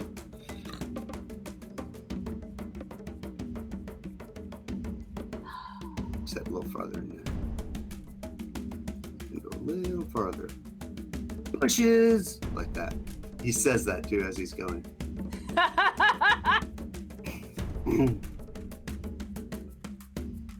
What did they make out with that 30 damage? Okay, wait a second. Hmm. So I have a sort of rule question. Hmm.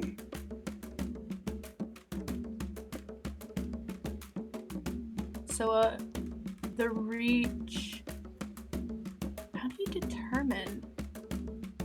Okay, here's the question. A large creature has a reach of 2 squares I thought they just or had. 1? Because it says Those- 1 or 2 on the thing I found, and that's not helpful. I thought it was still just 1, but it's like 1 around right. it. It just has like a larger base. That's fair. Okay. I don't know. Maybe I'm wrong. That makes sense. I will take it because 1 or 2, depending on the creature, is not helpful at all. So, okay. So that little bit of trivia dealt with. Stong, it's your turn. Okay. So Stong is going to. Yeah, Stong is like super impressed by this Merilith that just popped out. He like saw her doing her sword action, and like he's gonna like try to make eye contact with her and then impress her by walking over to this other caster and showing off his sweet sword that he just got. 31 and a 24. Oh my god! Very nice. Those both hit. 17 and an 18. So 35. Okay. He is still up, but he does not like that. So he's still focusing on his animate objects from last round. So as a bonus action, he's gonna command them to attack. Oh, you know what? He's gonna also, when you do that, he has a reaction. Okay. I missed this. You need to make a Constitution saving throw, which shouldn't be too hard. Are they wearing masks? No. They might human? look like it, but they're not. Are they human? They're human. 15. Okay, 15 is enough to prevent the full force of the fiendish rebuke from hurting you too much, but you do take 11 damage, What necrotic damage. 11 necrotic. Necrotic. Okay. It's like, ah! He's still gonna try to look cool Okay. in front of this Merilith, but yeah. So he's going to. Ooh, I Do need you to make flex another- as you take the damage? yeah. Hold up, hold up. Okay, that is for my concentration. Now animate objects. I'm gonna finish it off. So all the rocks are gonna fly over to the Merilith, or not the Merilith, fly over to this caster that he's fighting. 3 of them already struck. Those are 2 more, so 20 and a 19. Those all hit. 25, 26. Hit. 20 hits, 19 hits, 25 hits, 26 hits. The last 3 don't. Okay. So that is going to be 29 more damage, bludgeoning. Okay. That is going. Make me a. Actually, you know what? Call it high or low. Hi. Die of Fate.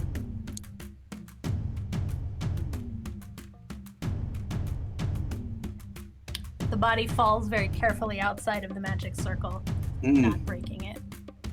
Oh. Not carefully. You're just lucky. It does not break the magic circle. Stong's That gonna look guy up and look at the Merilith's reaction. Ah?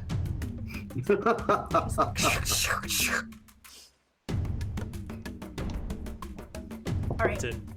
Now, it's not these dead guys' turn. It's Artemisia's turn.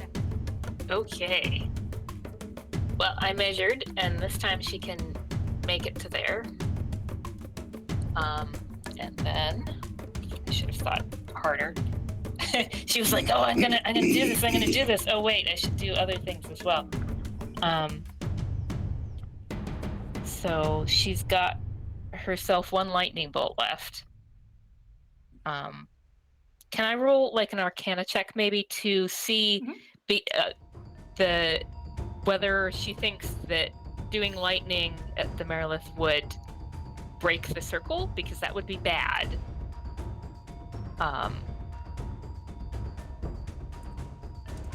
So I will say I have mild house rules for Magic Circle because of how I think it's cooler to make it work, but not crazy. But I'm gonna look up exactly what the deal is. Okay. Okay. So far as you, oh sorry, you need to make an Arcana check. That was I'd pretty say good. shit. 23. Okay, you're pretty sure that attacking the thing in the circle shouldn't do anything. The bigger issue is if something breaks the circle, it's going to become pointless. The Merilith can't break the circle. It can force its way through with a lot of effort, so you probably don't want to get right up on it, but but if something outside the circle breaks the circle, that thing's not holding it in anymore. Okay. So don't lightning bolt the circle. Yes. Also- no, she's not. She's thinking of lightning bolting through the Merilith into the other caster.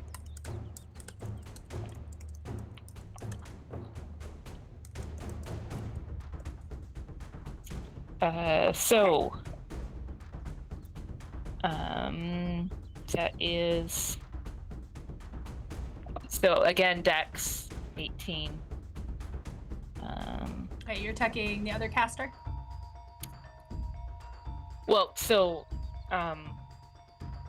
she was gonna go basically through Merilith first. Oh, it and hits then both through- of them. Yeah. Got it. Okay, that's right. I don't know why I was thinking it didn't do that. Okay. And that's a Dex save.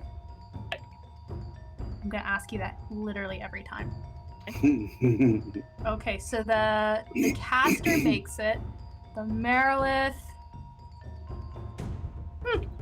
I would have thought the Merilith had a dedicated dexterity saving throw. Yeah, seems Merilith real also dexterous. makes it. Right? She's like, come on, you're a snake. That's like 90% of your thing. We're right. Okay, so they both make it. So they take the half damage. Did you roll the damage 33 or So did something 35 happen? because 35. the ones becoming twos. Okay. Roll me, or sorry, tell me high or low. Hi.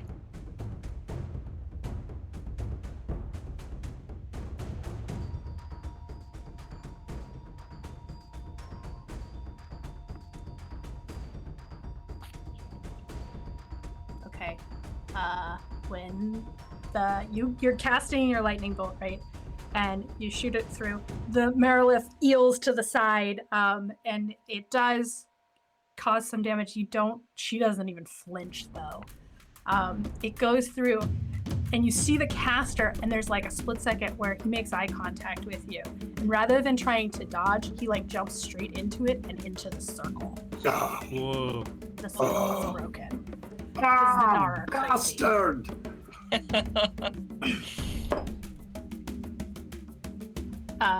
Okay, now some more crazy stuff happens because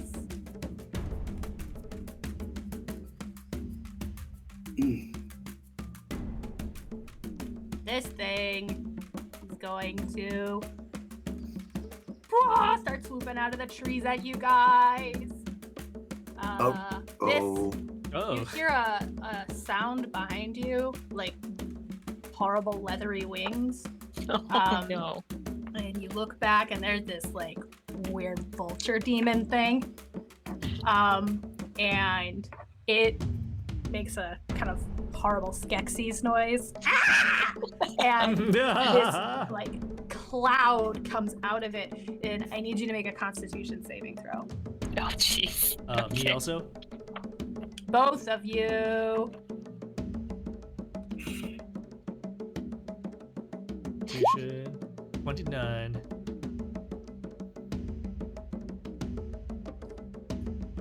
Constitution. I mean, strength, it or smells both Only like strength. home. 25. You both. Artemisia, this stinks, but you get it away. Another one is going to. Dirge, where did you go? He's in the bushes. Here, Not even the DM knows where Sturge is. upper right corner. Bushes. He's in the trees. Got it. He even announced it as he went there. You did. There's just a lot of bushes. So, okay, let me put this on the right layer. Token layer. This one's gonna kind of come at you, but I will let it attack you with disadvantage because you're in the bushes. But it watched you hide in there, so it knows you're in there somewhere. There's a. Oh my goodness! Get on the right layer though. Yeah, I don't see it. There. Oh, okay, this is my fault. My fault for making the trees tokens when I should have made them map layer. It's gonna sweep at you, and it's gonna do the beak and talon attacking. Okay, so it bites at you with its beak. That's terrible. It rolled an 11. Nice. And then it's gonna slash at you with its little talons for an 18. Second. No, because shield spell. All right. It glances off your shield. Let me double check this. All right, cool.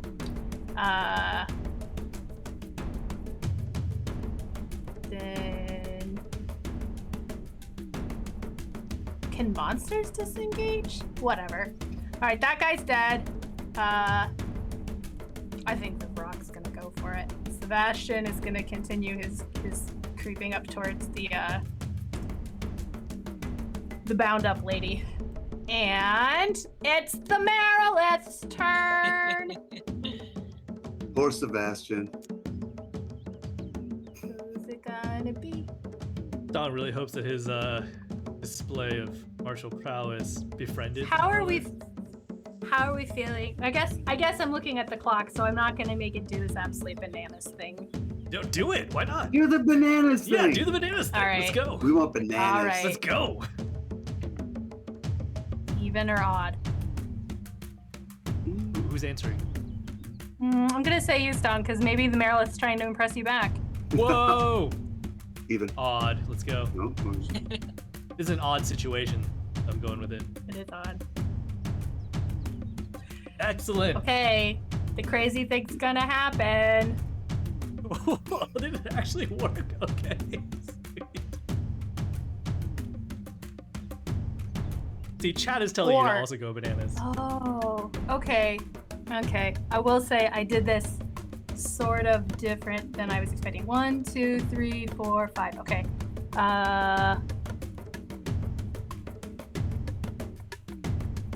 You roll on a 6. Of course I roll a 6. Great. I thought it said and it says or, and that's good because and is bananas. Okay. Okay. Hang on 1 second. Talk amongst yourselves. I gotta find something. Happen to have a banana, right? Should eat this as a snack. I chose not to. Unless you got a wolf to give it to. I was just thinking of that Eurovision song. What was the title of it? Like, when Give a wolf a banana or something. yeah, it's like when a wolf is hungry for your grandma, give it a banana. Was that Norway's? Was that Norway's? Yeah, that submission? was Norway. Okay. If you guys aren't watching Eurovision, you should definitely watch Eurovision and look up Norway's submission. If you're familiar with the tale of Little Red Riding Hood and you know what a banana is, you will find it to be an odd. Okay. So, the Marilith slams all of its swords together, Jeez. hits Whoa. something in Abyssal.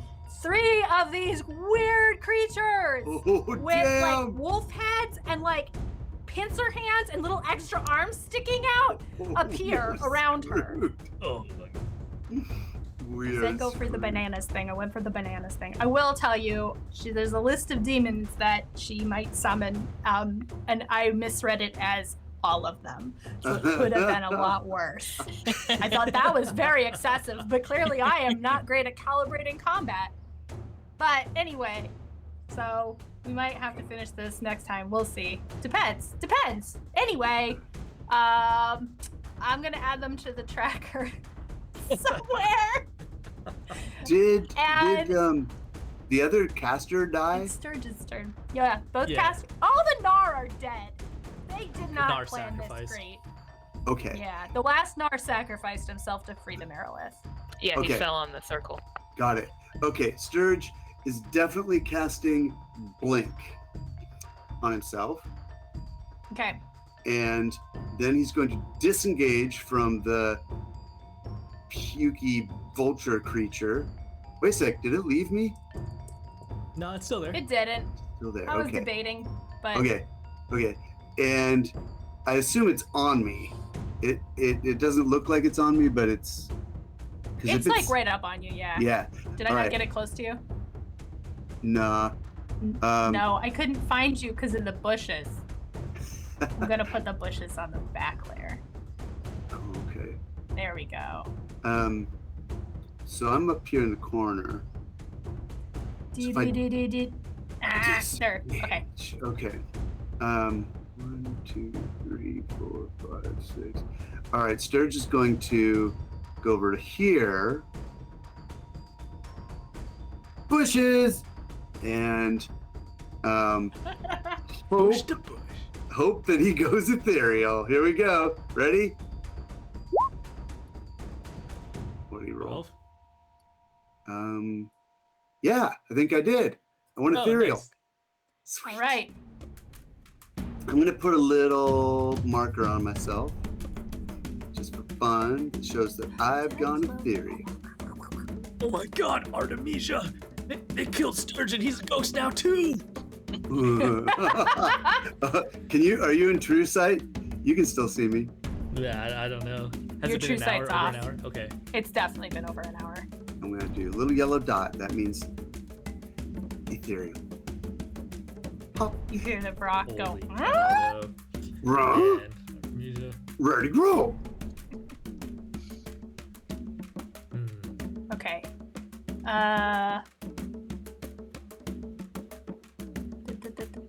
Okay, that's good. Okay, so is that Sturgis? Is that your whole turn? That's all I can do. Cool. Stong, it is your turn. Yeah, interesting. So I think, man, this girl's tied up over here. Sebastian, we're in a dilly of a pickle. I think Stong is going to go right up here. Oh. Does the Oh. Merilith look hostile? Oh yeah, she's Okay. pissed. Stong is going to draw his sword. He's going to look her in the eye. He's going to say, well, all right, let's dance. And he's going to attack her with his sword. 20 out of 25. 1 second. Okay. That hits. Both hit. Oh, you said I heard 25. Did you say A another one 20 too? and a 25. Oh, a 20 and 25. Yes, they both hit. There's going to be 26 total slashing. Okay. And then he's going to bonus action his rocks. That's your magic sword, right? No, Yeah. no reason. I mean, I understand.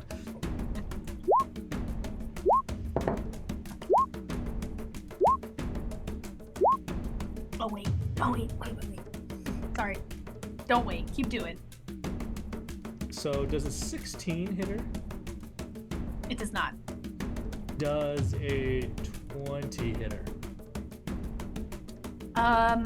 It does. So that's 7 hits for non-magical bludgeoning. So she is going to block one of those. She flings a sword up and stops one of them. Ooh. Okay, so would that be the first one? Sure. So let's see here. Some quick math. 26 plus 23. That is going to be 49 bludgeoning non-magical. That's in addition to the previous one. Cool. Yeah. Okay. Cool. Okay. It is Dead guy, dead guy, dead guy. Wish there was a good way. I like the D&D Beyond encounter builder, but I don't know how to take people out of it once they're dead. It's Artemisia's turn! Okay. Artemisia, there is a vulture demon behind you. There is a weird crab wolf demon in front of you. There is a Merilith standing there ready to fight Stong. What's your heart feeling? I think she wants to try Storm Sphere. She hardly ever gets to try that. Ooh. So that's a 20-foot radius. So I don't think there's a good way to get the Merilith. So I'll measure and I'll draw it later. Okay. When it's off my turn. Does I'm it thinking. take you. I'll see if I can do it Sorry. for you. Oh, okay, cool. There you go. So I was thinking of centering it like there. Let's see, because I don't want to get us. So basically, it would get these two crab wolf demon things centered sort of between them there. There you go. Okay. So want me to put that? You want the two crab wolves, the red and the crab wolves? Okay. Yeah. So you Okay, could this is I do just like dropped a that. picture of what it is. you could do it like that. Still get the Merilith. Sure, let's do that. All right. She'll just move out of it, but that's okay. So each creature in the sphere, when it appears, strength saving, throw 18 again, or they get bludgeoning damage, and then I get a bonus action. So my bonus action is a bolt from the center to one creature. So she's gonna do it to the white crab wolf. And it is a ranged spell attack with advantage if it's in the sphere, which it is. Okay. And that. So first things first, they all three have to make a saving throw against the storm sphere, right? Yes. Or they Okay. get bludgeoning damage. So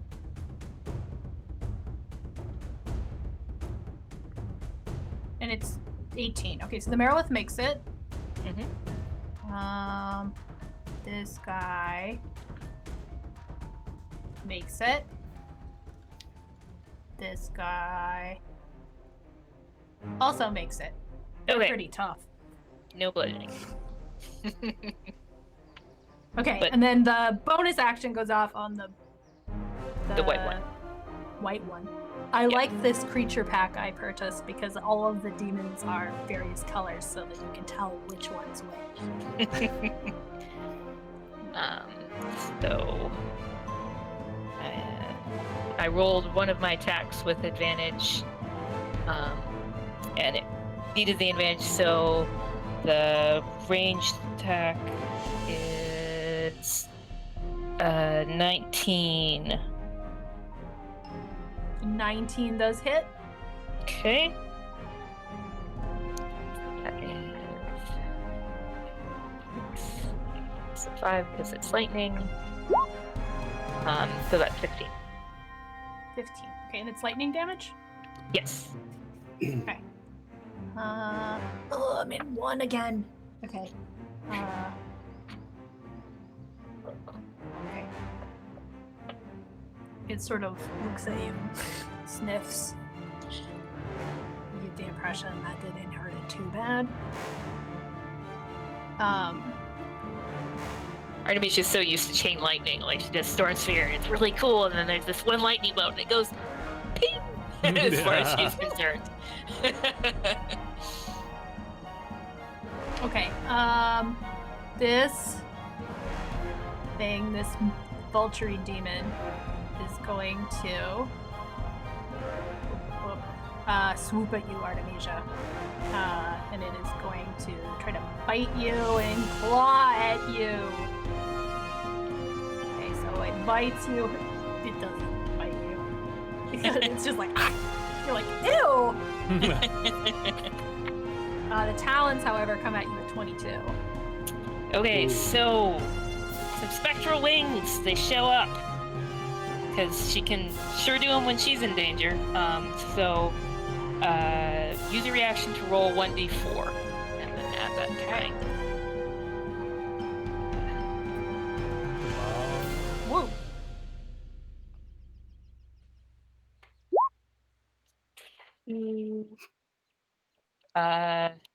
Still hits. So wings come out, but Okay. You'll get it next time, so- Artemisia. Two things happen. One, it scratches you for 14 damage. right. The other thing, though, and this is like your draconic magic thing. Yes. They're like dragon wings. So when you do that, that necklace that Clement gave you suddenly, like, it's suddenly very hot or cold. It's that sort of in-between sensation. And, you know, maybe you're reaching for the cuts, or maybe you go right for the amulet, but you realize it's glowing at this point. Whatever was wrong with it, you channeling that draconic magic has awakened this dragon. What is it called? Dragon touched focus? I sent it to Yes. you. You should check Yep. it. I sent you the thing. That's what it is. So this thing is actually a badass magic item. That's what you get instead of a +3 weapon. when you're a sorcerer. Nice. Cool. Hopefully that's all good. See, here's the thing now. Sebastian's right there and very appealing. There's also this tied up lady. What's this rock gonna do?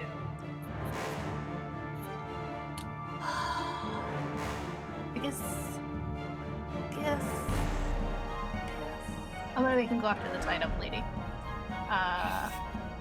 Easy pickings. Yeah. So you see the Farak kind of snapping at her. It does seem like in the fight, in the like the clawing, it's broken some of the ropes, so she's like starting to get like an arm free. But that's her problem right now. Your problem is these guys. All right. So this one, first of all, turns and looks right at you, Sturge. Ruh-roh. You can see the ethereal. But can it go ethereal? Because if it can't, I don't care. Listen. No, but you know what? It can actually. Yeah. We can do this at will. What level is your blink spell? 3rd. Okay, this guy casts Dispel Magic. And your spell's gone. Can it do that when I'm on the other plane? Can his spell go to my plane? I think so, because you're anchored here, right? I don't. How does this work then? He has True Sight. Is he just like? I think if you have to target him, I don't actually think so. But This says you choose one creature, object, or magical effect within range. So do you not have any anchor to this world? Because if you don't, then he can't. You're right. I'm on the ethereal plane. He can see me, but he can't touch All right, me. cool. He just does this with his little claw. Uh-huh. He's looking at you. He's ready, man. Okay. This one is going to go after. Man, there's not enough people. This one's gonna have to go after Sebastian. It's in the storm sphere. Does it need to make another saving throw? It's difficult terrain. Okay. So it has a speed of 40. How far do you get to move? You get to move up to Sebastian and pinch his face. Pinch his face. Okay, so that means I have to figure out what Sebastian's stuff is. Okay, so it's attacking. That one's attacking Sebastian. We'll worry about what happens in a bit. And then this one is going to come at Artemisia and try and attack you. Just had an idea. Oh, this is bad.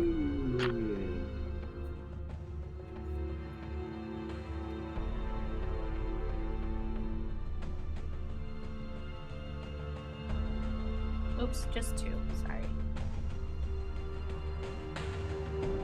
Okay. So it's gonna go conk conk with its pinchers. 19 hits, yeah? Or do you... Well, so I already used my reaction, right? So It doesn't stay up, right? I don't think so. Okay. Shield stays up till. No, she used the dragon wings. Oh. Yeah. But you should definitely check if it stays up.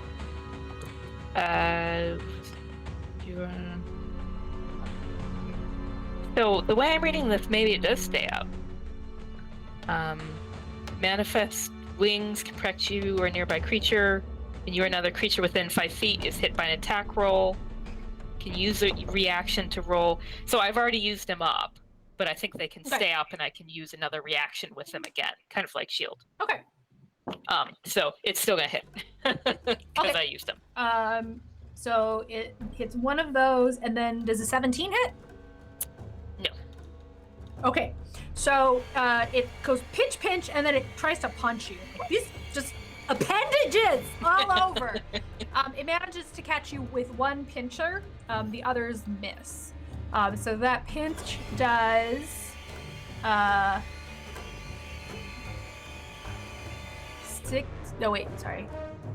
16 damage. Okay. Ouch. And grabs you. You are grappled. Oh man. Uh, I'm gonna get some water. Oh. I'll be right back. These things are bananas. I regret not choosing something simpler.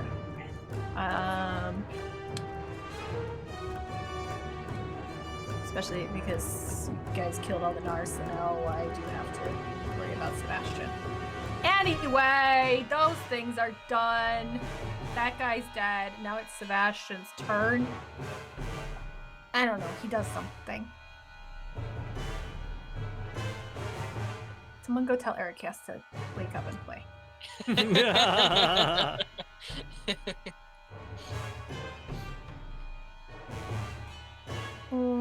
Okay, let's say that thing also attacks Sebastian. He got pinched, he got grappled. He's gonna use his turn to get out of the grapple. And I'm gonna say he gets out of the grapple, and then we're starting at a steady state, and I can do the math later. Okay.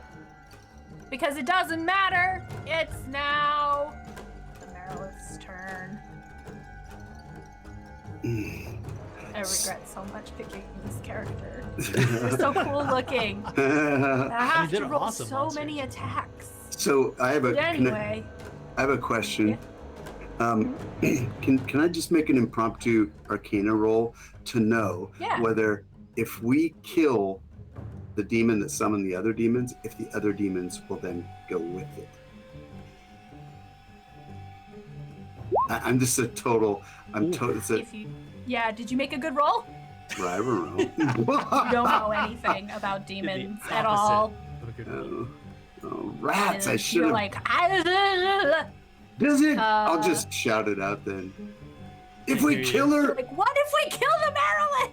will the other ones go with her? You're on I the don't- ethereal plane. Driver we hear roll. you? No, No. I'm just yelling in the ethereal plane. Just shouting to the wind. That wolf pincher, wolf crab monster is like, here's you shouting. Hey, crab And meat! it's Keep her to yourself. all right. Okay, I'm just gonna make 7 attacks. Okay, so 1, Jesus. 1, 2, 3, 4, 5, 6. Definitely use shield if you have it. You might as well. Definitely Wait. don't have shield. Not that one. Okay, so the lowest is an 11, and a 15 doesn't hit you, right? No, Okay, 19 so- hits. 2 longsword attacks hit. Those boop and boop. Oh, don't ignore that. Well, you can't see them. Never mind. Okay. So it does 18 and 8. I rolled a 20 and a 1. Great. So 26 damage from the longswords. And then she's gonna whip her tail at you. She whips her tail back. Oh, I and see. forth. It says reach 10 feet right there. And should have got you, Sturge. Oh, that's a 13. No. So she misses. Yuck. Yeah, so Stalin's like dodging and weaving. He manages to dodge most of them, except for 2. He cut across his armor. Okay. He like looks at the blood on his chest. Nice moves. She was gonna says use something the back whips to on you you, in but then she used Abyssal, them on yourself. So good. you get a. Actually, give me an insight check. Do you speak Abyssal? You speak in. Somebody speaks Infernal, don't they? I speak Abyssal and Infernal. Oh, okay. So you know what she says. It sounds. It's a little idiomatic. It sounds like I'd like to feast on your liver. Would you think it's a compliment? I mean, if I speak the language, maybe I know if it's a compliment. Yeah, the way she's saying it feels like it's a compliment that she really means and she intends to complete. He'll reply back in the same language. You know, if you can get it, it's yours. Yeah, so Stong it. knows, just as a side note, Stong knows Abyssal, Celestial, and Infernal because he's been trying to research into Mirabelle's origins. Of So course. he picked all of the devil demon. Nice. Okay, Sturge. The Inferior Plane. It is So- your turn. So what's really neat about Blink that I didn't know before is at the end of my turn, I get to choose a spot within 10 feet to reappear in from the ethereal plane. So I get like free 10 feet of movement, which is super awesome, especially when I'm interested in increasing distance between me and vindictive crab leg boy. So I will choose to go over here, and then I'm gonna unload. Ooh. Oh no, I'm not. I'm going to try my new toy. I'm going to. No, I'm going to unload the magic missile wand on the Merilith, and I'm Okay. going to shout, "I think if we kill her, the others go away." Because Stong's gonna shout back, I'm working on it! that's like really what he wants to be true, and why not? So here it is, unload, boom, and All right. 29 damage, Nice. like that, Very nice. and then Let me he's- double check. okay, And that's force damage from yeah, magic missiles, right? yeah, Perfect. hoping that's like not resisted, and then he's still got 30 feet of movement, so he's gonna go all freaking 30 away from Mr. Crablegs. 1, 2, 3, 4, 5. Yeah. La la la la la. And he's gonna, right before he hopefully turns ethereal, he's gonna go. Point at his eyes, point at that guy.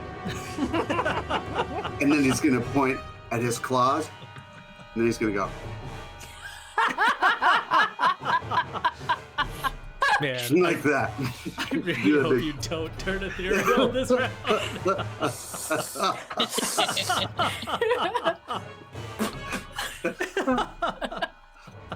Okay, now let me see if I turn ethereal. What I roll? 7? Nope, I don't. But I do have a bonus action I can hide, so I will try to hide. Alright. Let's The Merilith wants to eat Stong's liver, you want to eat that dude's crab claws. big old crap. Guys are just We're just, making all kinds of friends. we are. Mm. All right, so I can't see. I'm laughing too hard. Oh, so I made 15 for my stealth, my hiding. Okay.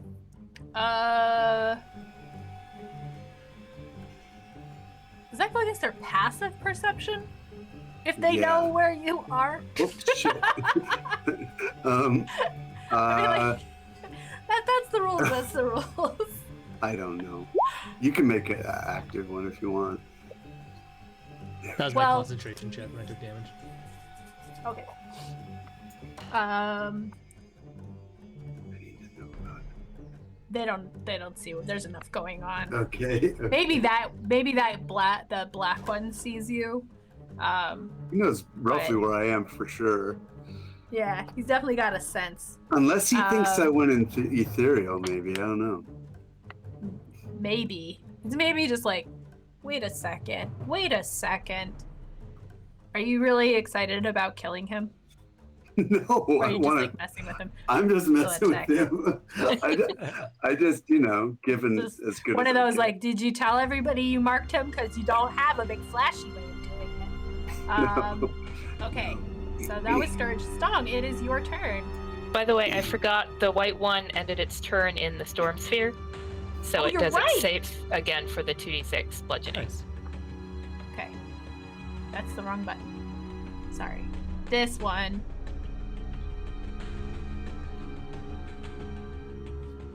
Uh, 28. Yeah. So the white one has Artemisia grabbed? Grapple. Yes. Yeah. Grappled? She's gonna try to do something about it on her next turn, but if you help before then, Well, I guess through the mental link, he's going to ask her if he should do something. Help. yes, please. Okay. And how many? She doesn't Um, like being in melee. Yeah. Okay. Well, I guess with his first action, how large is this thing? It's just one size larger. Okay. With his first action, he's going to try Yeah. to shove this guy back. Okay. So that's going to be just posing athletics. You could use acrobatics Okay. or athletics. He doesn't have those, so he's just gonna do a strength roll. Yeah? Yeah. Just add the 22. Ooh. He rolled a 1. Okay. So it's very low. Yeah, He's so like just- all in on like intimidating Artemisia. He's like, and then Stong, you clock him. And it's pushed back. How does that work? How far 5 back feet. do you push him? It's 5 okay. feet back. Nice. Turn around, attack the Merilith with my second attack. All right. 34 to hit, 11 damage, slashing. Then, Yeah. still concentrating, bonus action, animate objects. Gonna keep wailing away at the Merilith. Oh boy.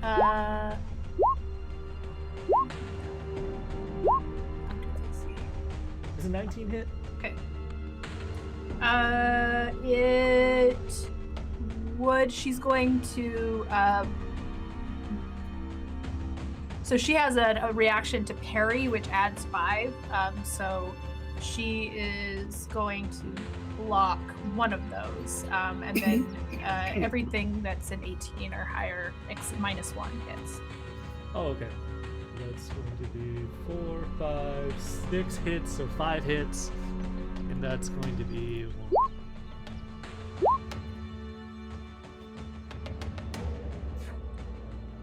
39 non-magical bludgeoning.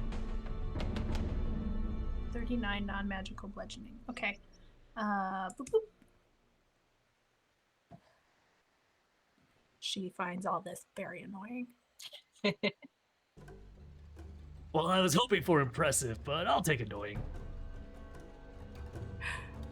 Maybe there's a glint of admiration, but it also might be murder. It's hard to tell. Artemisia, it's your turn. You've been freed from the pincher. Okay. Uh, She is done with that storm sphere. It ain't working out for her, so I don't know. Steven, you made it. You might have to delete it. Oh, sure, I can get rid of it. Cool. Because she wants concentration, because she is casting telekinesis, and she's going straight up. I think she can go, 30 feet? So she's going upwards 30 feet. She wants out of this situation. all right. That will take you past the rock. So it's gonna try to bite you, although historically it's not been very good. Okay. she's willing to take that chance.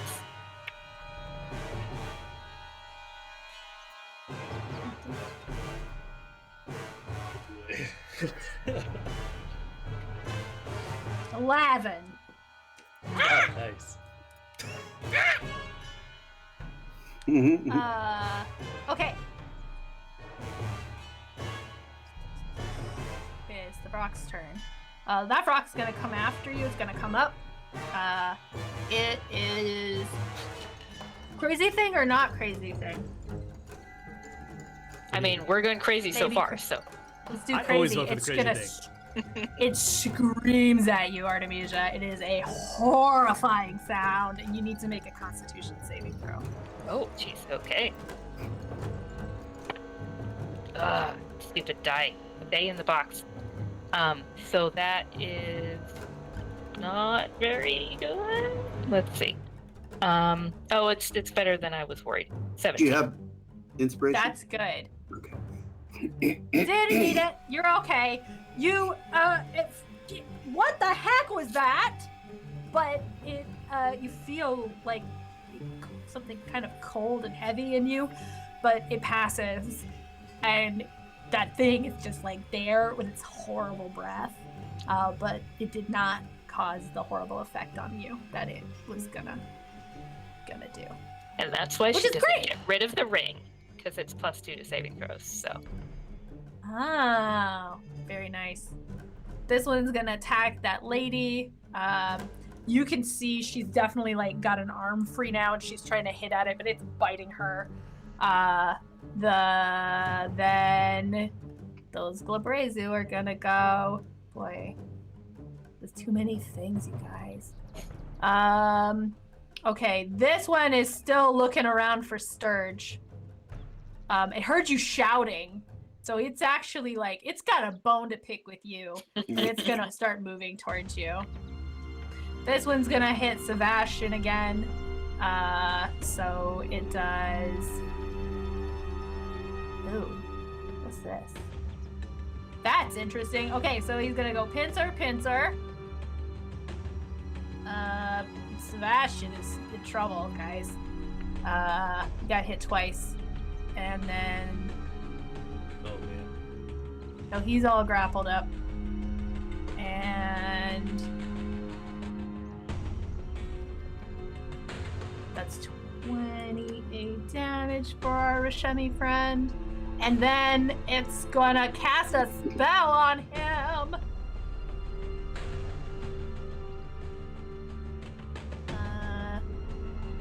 Ooh. This is handy. Yeah, it's gonna cast Power Word Stun. Now he's stunned. I don't have to do Oh, it. no. Nice. Okay. Sebastian. Wait, who's stunned? Sebastian. Sebastian. Oh, dear. It's not nice. It's the opposite. Okay. And then... Stun icon.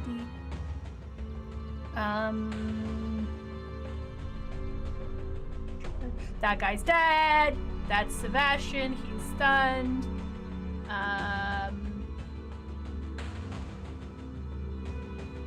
He's gonna be stunned for right now, so I don't have to worry about him. Okay, at this point, the lady who's all tied up, like, shoves her hand in the Brock's face over there and banishes it.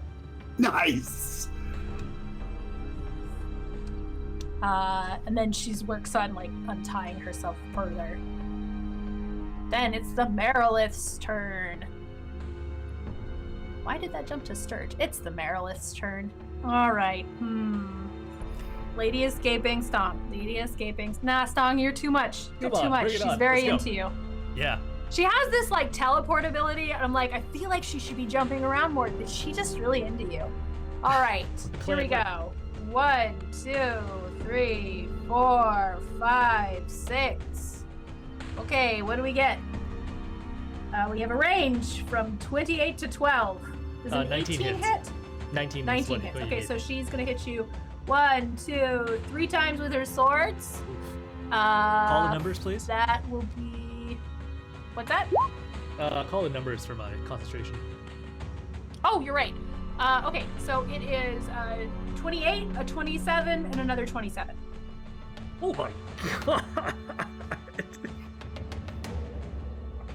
Did you 20 want her to go easy on you? No. But what's the... Okay, so 28, 27, and another 27, you said? Mm-hmm. Okay, 82. And then her tail's gonna like whip around. And you said a 19 hits? Yes. Okay, so Oops. first of all, she's gonna do 15 bludgeoning damage, and you are grappled. She heard you like grappling.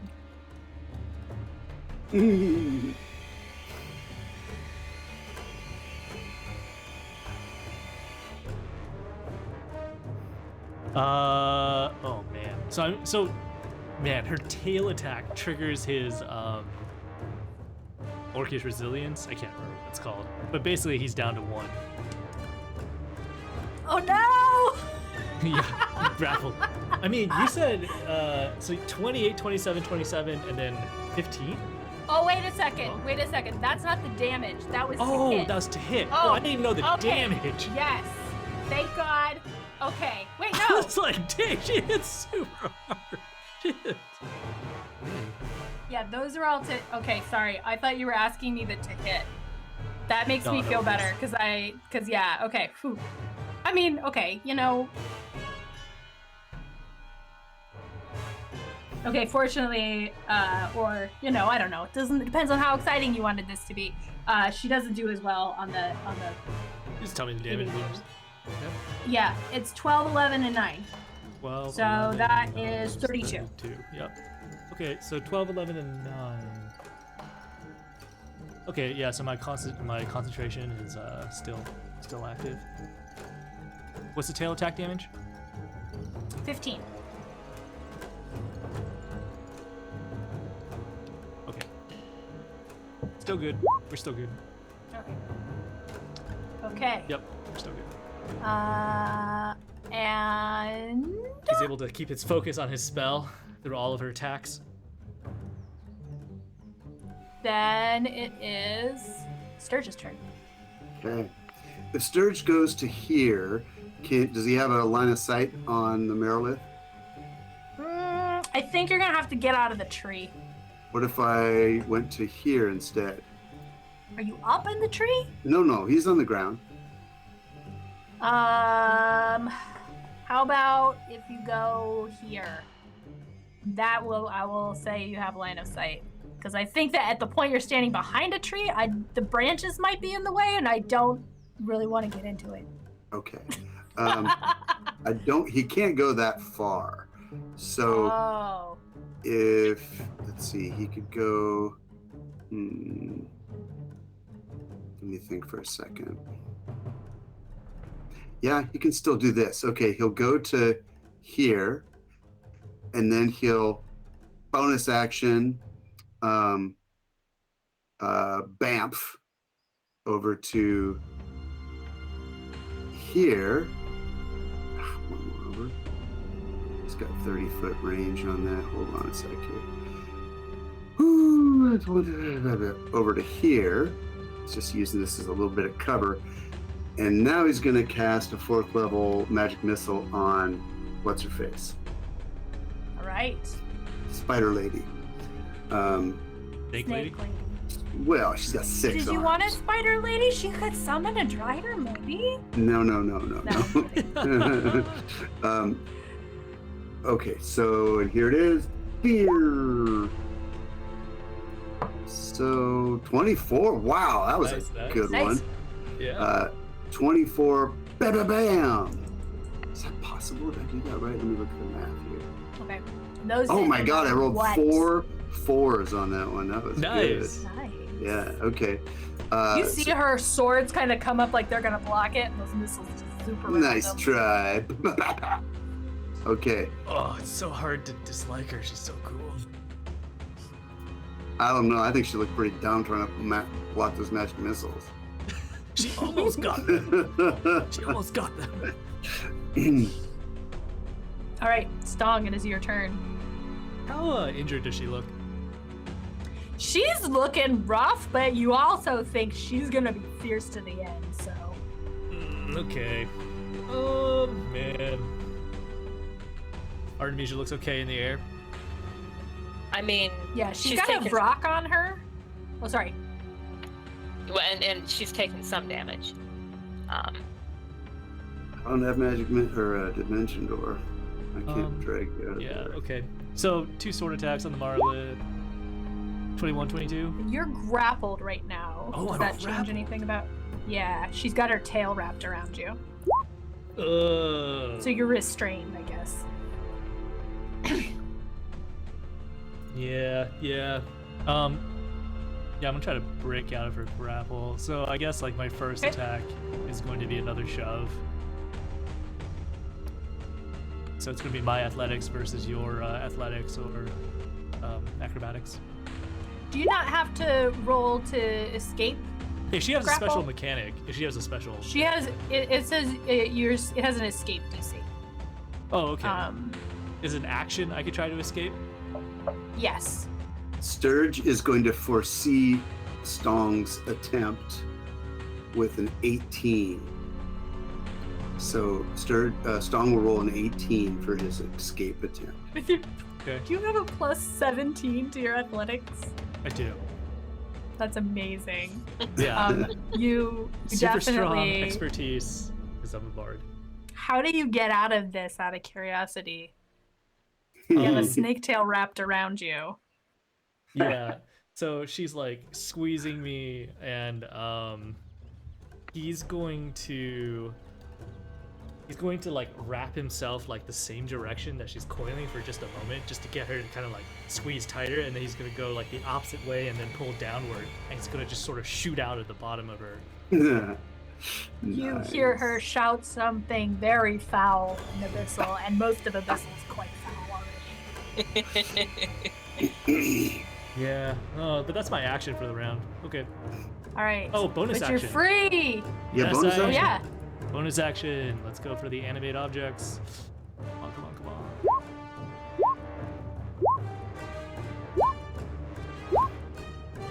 Okay, does an 18 hit? So many little objects. She is once again going to parry one of them. An 18 does hit. Does a 17 hit? So it does not. So she will stop one of the 18s, and then everything above that also hits her. Okay, so instead of 7 hits, it's 6 hits. So that is going to be 18 plus 18, 36, 42 bludgeoning, non-magical.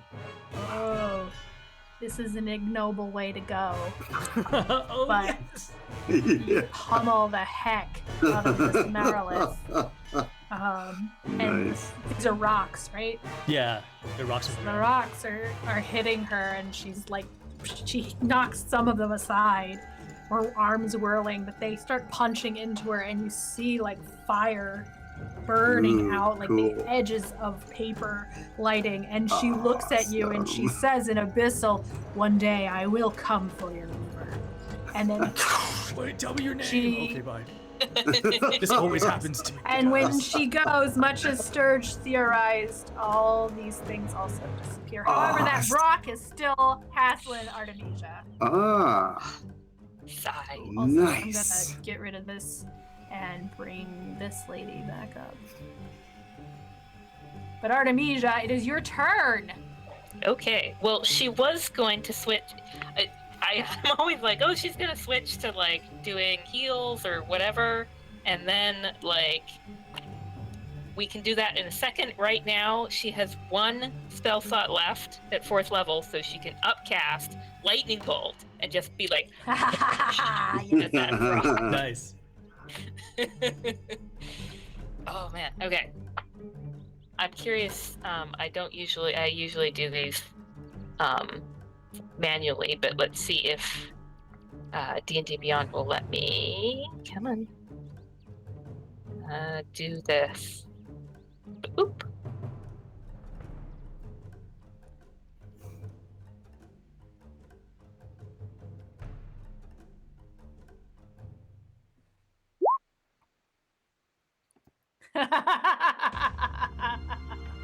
How do you kill this rock? I feel like she gets like a center line hit, so she like goes in at the tip of the beak or whatever, and then it just like goes down the spine, and it's not like a cartoon where you see the skeleton, but you definitely sort of get the sense that the electricity sort of goes out along all of the nerves, like as it goes down the spine. So just like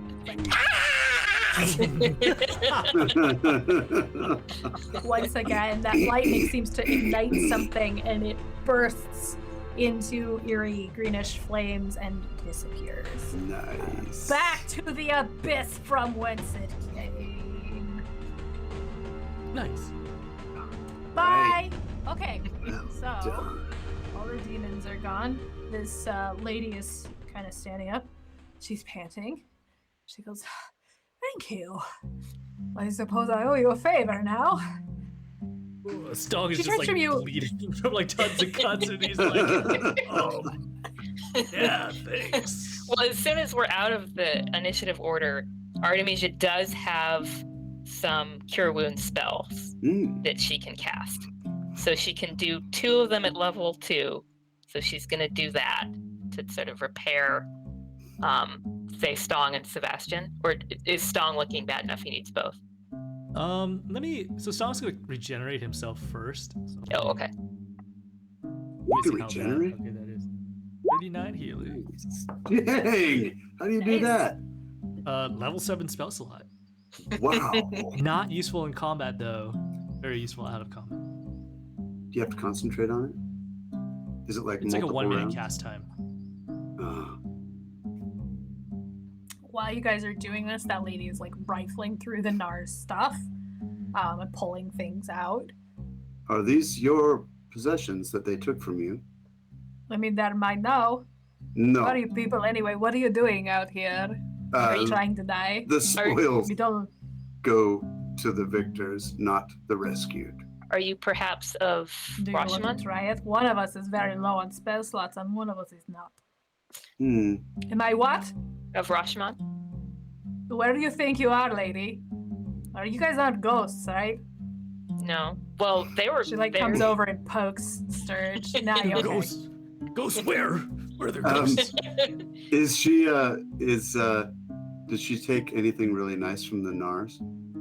She's pulled out like clearly a rod kind of thing, and a couple of like pouches.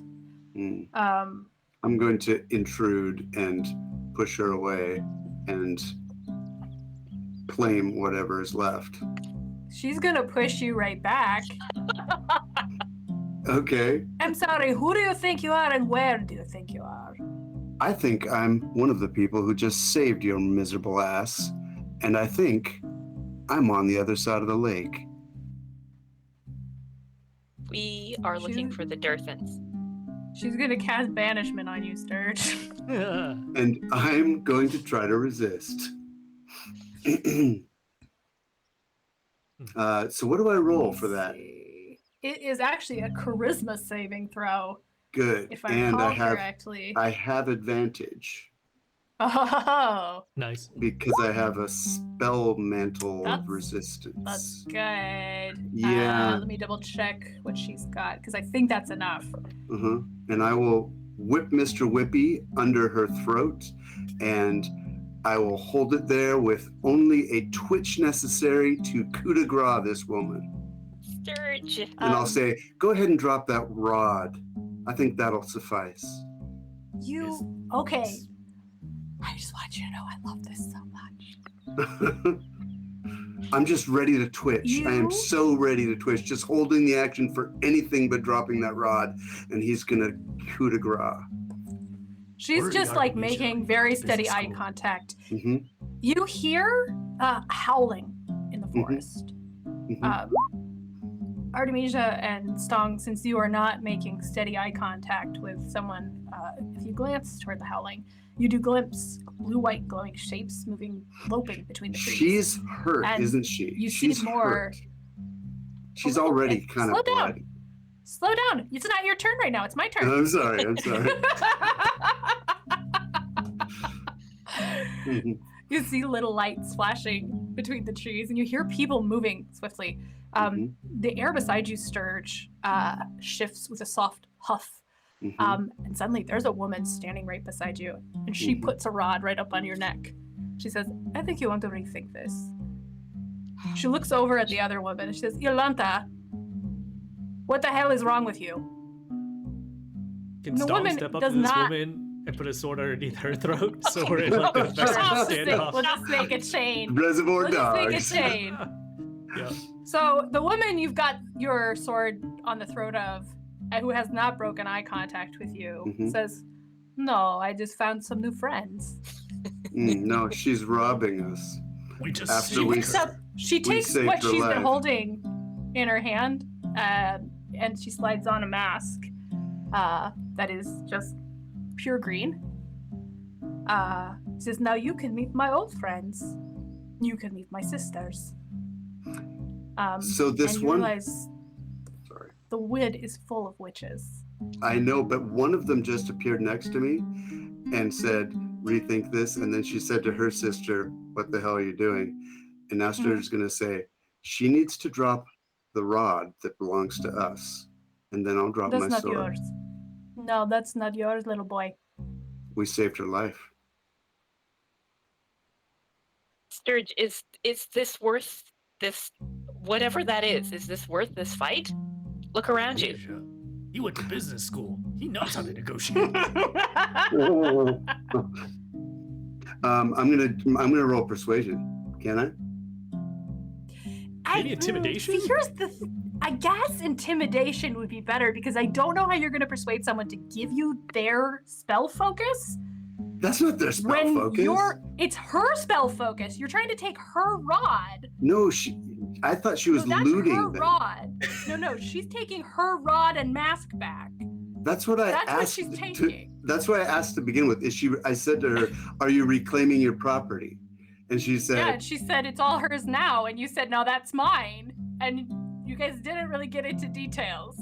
"I see." But to be fair, okay, now you realize this woman is taking back her things, potentially also the Nars things, but the things she's holding are hers. I see.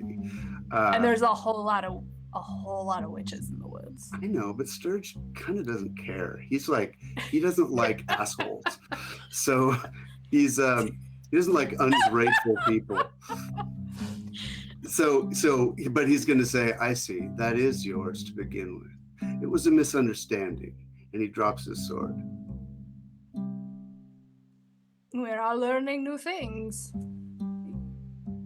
Alyssa, put it down. And the witch who's got her rod in your throat kind of pulls it back, but she's still standing right next to you. Hmm. Oh, I might go ethereal this round. Let's just see. Well, Whoa. Artemisia, She looks- whenever she can break They in, look over. That would have been so cool. They do look over at Artemisia and like, what are you doing here? we are searching for the Durthans. I think we have found them, looking at your masks. You're very smart, it looks like.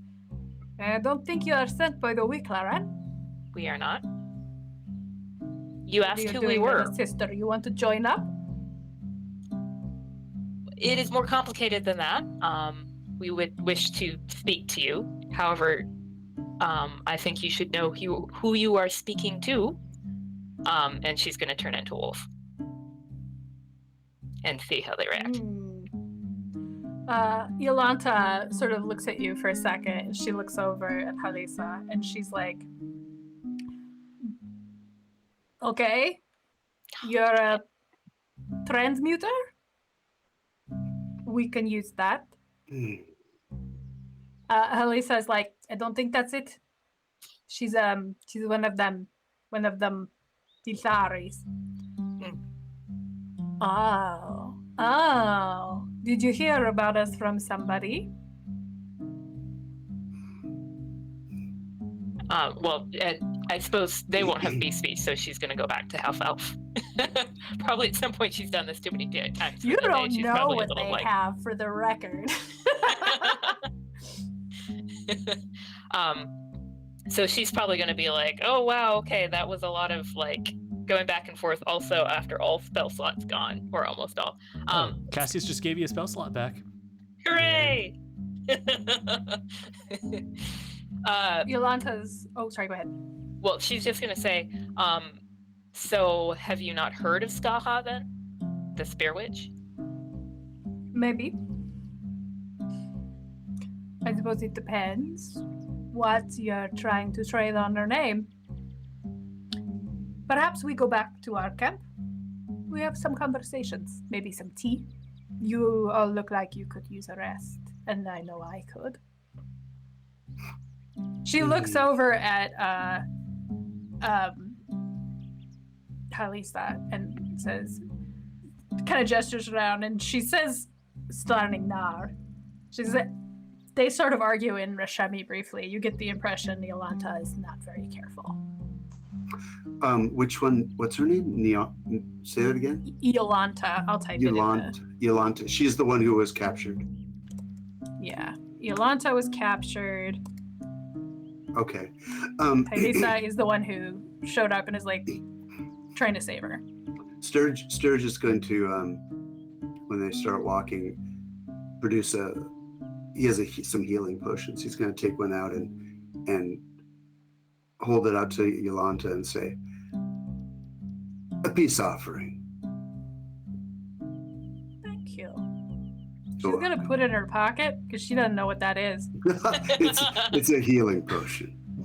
Yes, I know that's what you tell me it is, Oh, but I'm going to make sure. That's fine. You fought very well. It was fun. I saw you. Thank you. I like to fight demons. It's very satisfying. Especially when they do that burning thing. You know they just go back to the abyss, but you know they're going to be cursing you for a century. How did you get caught by them? How did they catch you? Alisa looks back and goes, she got cocky! I see. Those guys were looking for somebody to sacrifice. I thought I'd give them a bit of a fight. Turns out they had those vulture things. I didn't know. And it got a little bit hairy. They were going to sacrifice me to that Marinus. I was going to get out of those ropes eventually, but, you know, this worked better. Thank you. It was very satisfying watching all those guys burn up with the lightning. Yeah, she's good at it. She's very good at it. So you're gonna walk back to the camp, and this is a pretty good place to stop. But as you're walking back, Stong, one of the Durthin kind of sidles up next to you. She's just very tall. She has a red and silver mask. You notice that a lot of these witches don't have as intricate masks as the Wicklaren. And she says, I was told to look for you. You're Stong, yeah? I am. Shh, quiet. Just a mistress wishes to speak to you. Oh. Yeah? I've been in situations like this before. I guess, is there any chance I could, like, use the restroom first? Freshen up a little bit. What? Oh, I mean, what? oh, I mean, I guess, oh yeah, sure, I'll go with you.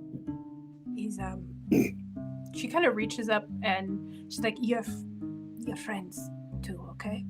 Don't say anything stupid, because I'm not gonna be happy if I have to burn all these bridges.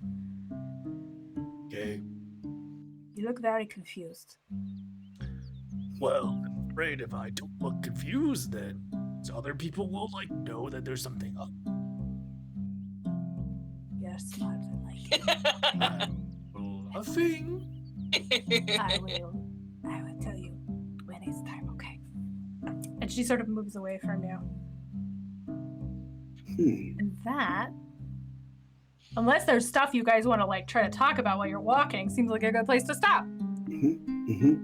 No, I think Stone would just pass some of that along through the telepathic link, just so do that in the beginning of next episode. But this is great. This is fun. Yeah. Cool. So she just said to Stong, our leader has heard of you and wants to talk Mistress wants to Mistress. talk to you. and wants she like touched the back of her neck, didn't she? That was like Yup. because he's got that thing back there. Oh, do you guys know about it? I don't know, do we? no. We Oh, we don't. don't. Sturge and No. Artemisia do not. Okay. Nope. I mean, He's Rand got- does, but Stong's yeah. gorgeous mane of hair covers it. Yep. That's why he was like. He's got like Moana hair. Not Moana, Maui hair. Maui. He's got hair, Maui hair. Yes. Okay. All right. Cool. Well, Cool. That's Sturge where we're got gonna his stop for blood tonight. was up. He had a hard time coming down off that adrenaline rush. I mean, my stomach dropped I when think- I thought I took over 100 damage in one round. But I'm sort of disappointed that she couldn't hump you that hard, but I hope it was still challenging. But Oh, let's yeah. wrap up Look so at the that dice. people can sign off. I've been Erin M. Evans. You can find me on Twitter at Erin M. Evans. You can join me every Wednesday at 11 a.m. Pacific on twitch.tv/CNE Games for Idle Champions of the Forgotten Realms, Champions of Lore with B. Dave Walters and Trevor Bettis. You can check them out at idlechampions.com. And I will remind you again, and I'm going to pull up the Discord thing that tells me which is which. We are raising money right now for with exclamation point charity. You can find out more about the fund to raise money for people displaced by the conflict in Ukraine. For exclamations mark donate, you can donate to find out more about donating to the National Network of Abortion Funds to help provide reproductive support to people across the country. I've been Rhiannon Held, and if you want to look for me more places, check out my books. The Amsterdam Institute series of space opera novellas. The latest one is called Pure Motives, and you can find stuff about all our different books and writing and such on our website, dungeonscrawlers.com, as well as links to episodes on YouTube, recaps, extra bonus content, all kinds of cool stuff. And tonight, thank you to our moderators. I believe Meyer Doug earlier, Seldering, Shay, and Rumpus Imperator. Hey, I'm Ying Wang. So once again, next Monday we're playing a special one-shot with Jake from Ink and Lyre. We are going to be playing a one-shot from their campaign book that just released called The Stargazer's Guide to Aurora. 6 p.m. right here on the Dungeon Scrawlers channel. Come here and check it out. Steven, you drawing the winner? God, I'm sorry. I just can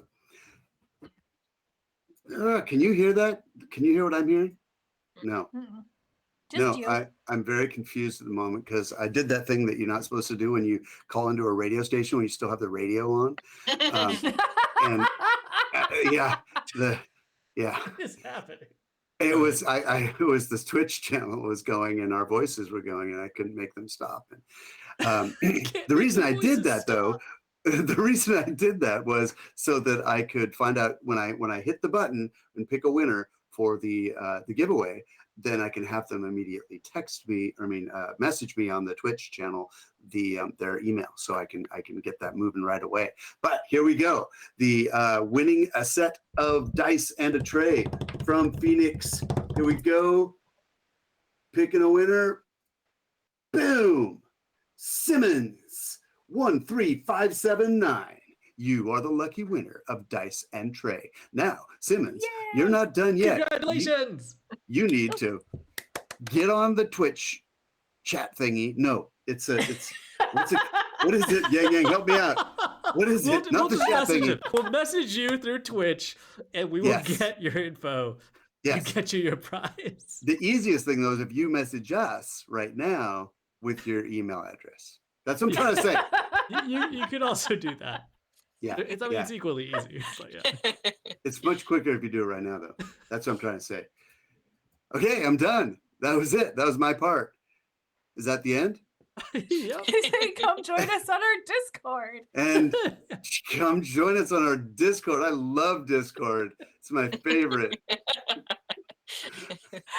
It's almost nothing I God. Go love. to our Discord and God. tell us about your favorite demons. There we go. Which monster gives the best hugs in all of D&D? We already I wanna did that know. one. Well, we already did that one. didn't we? Clabrazu. Okay. Well, Oh, I didn't damn. take Like a Wilburzo. extensive answer. I wish someone had chopped off his claw. Maybe it would have stayed behind. And Yeah. Could be you next time, buddy. Could be you next time. Next time. Okay. That guy's gonna remember you. We made some new friends tonight. All Yeah, right. fun. That's the end. Yeah, Okay, until next that's time. it. Bye. Smooth.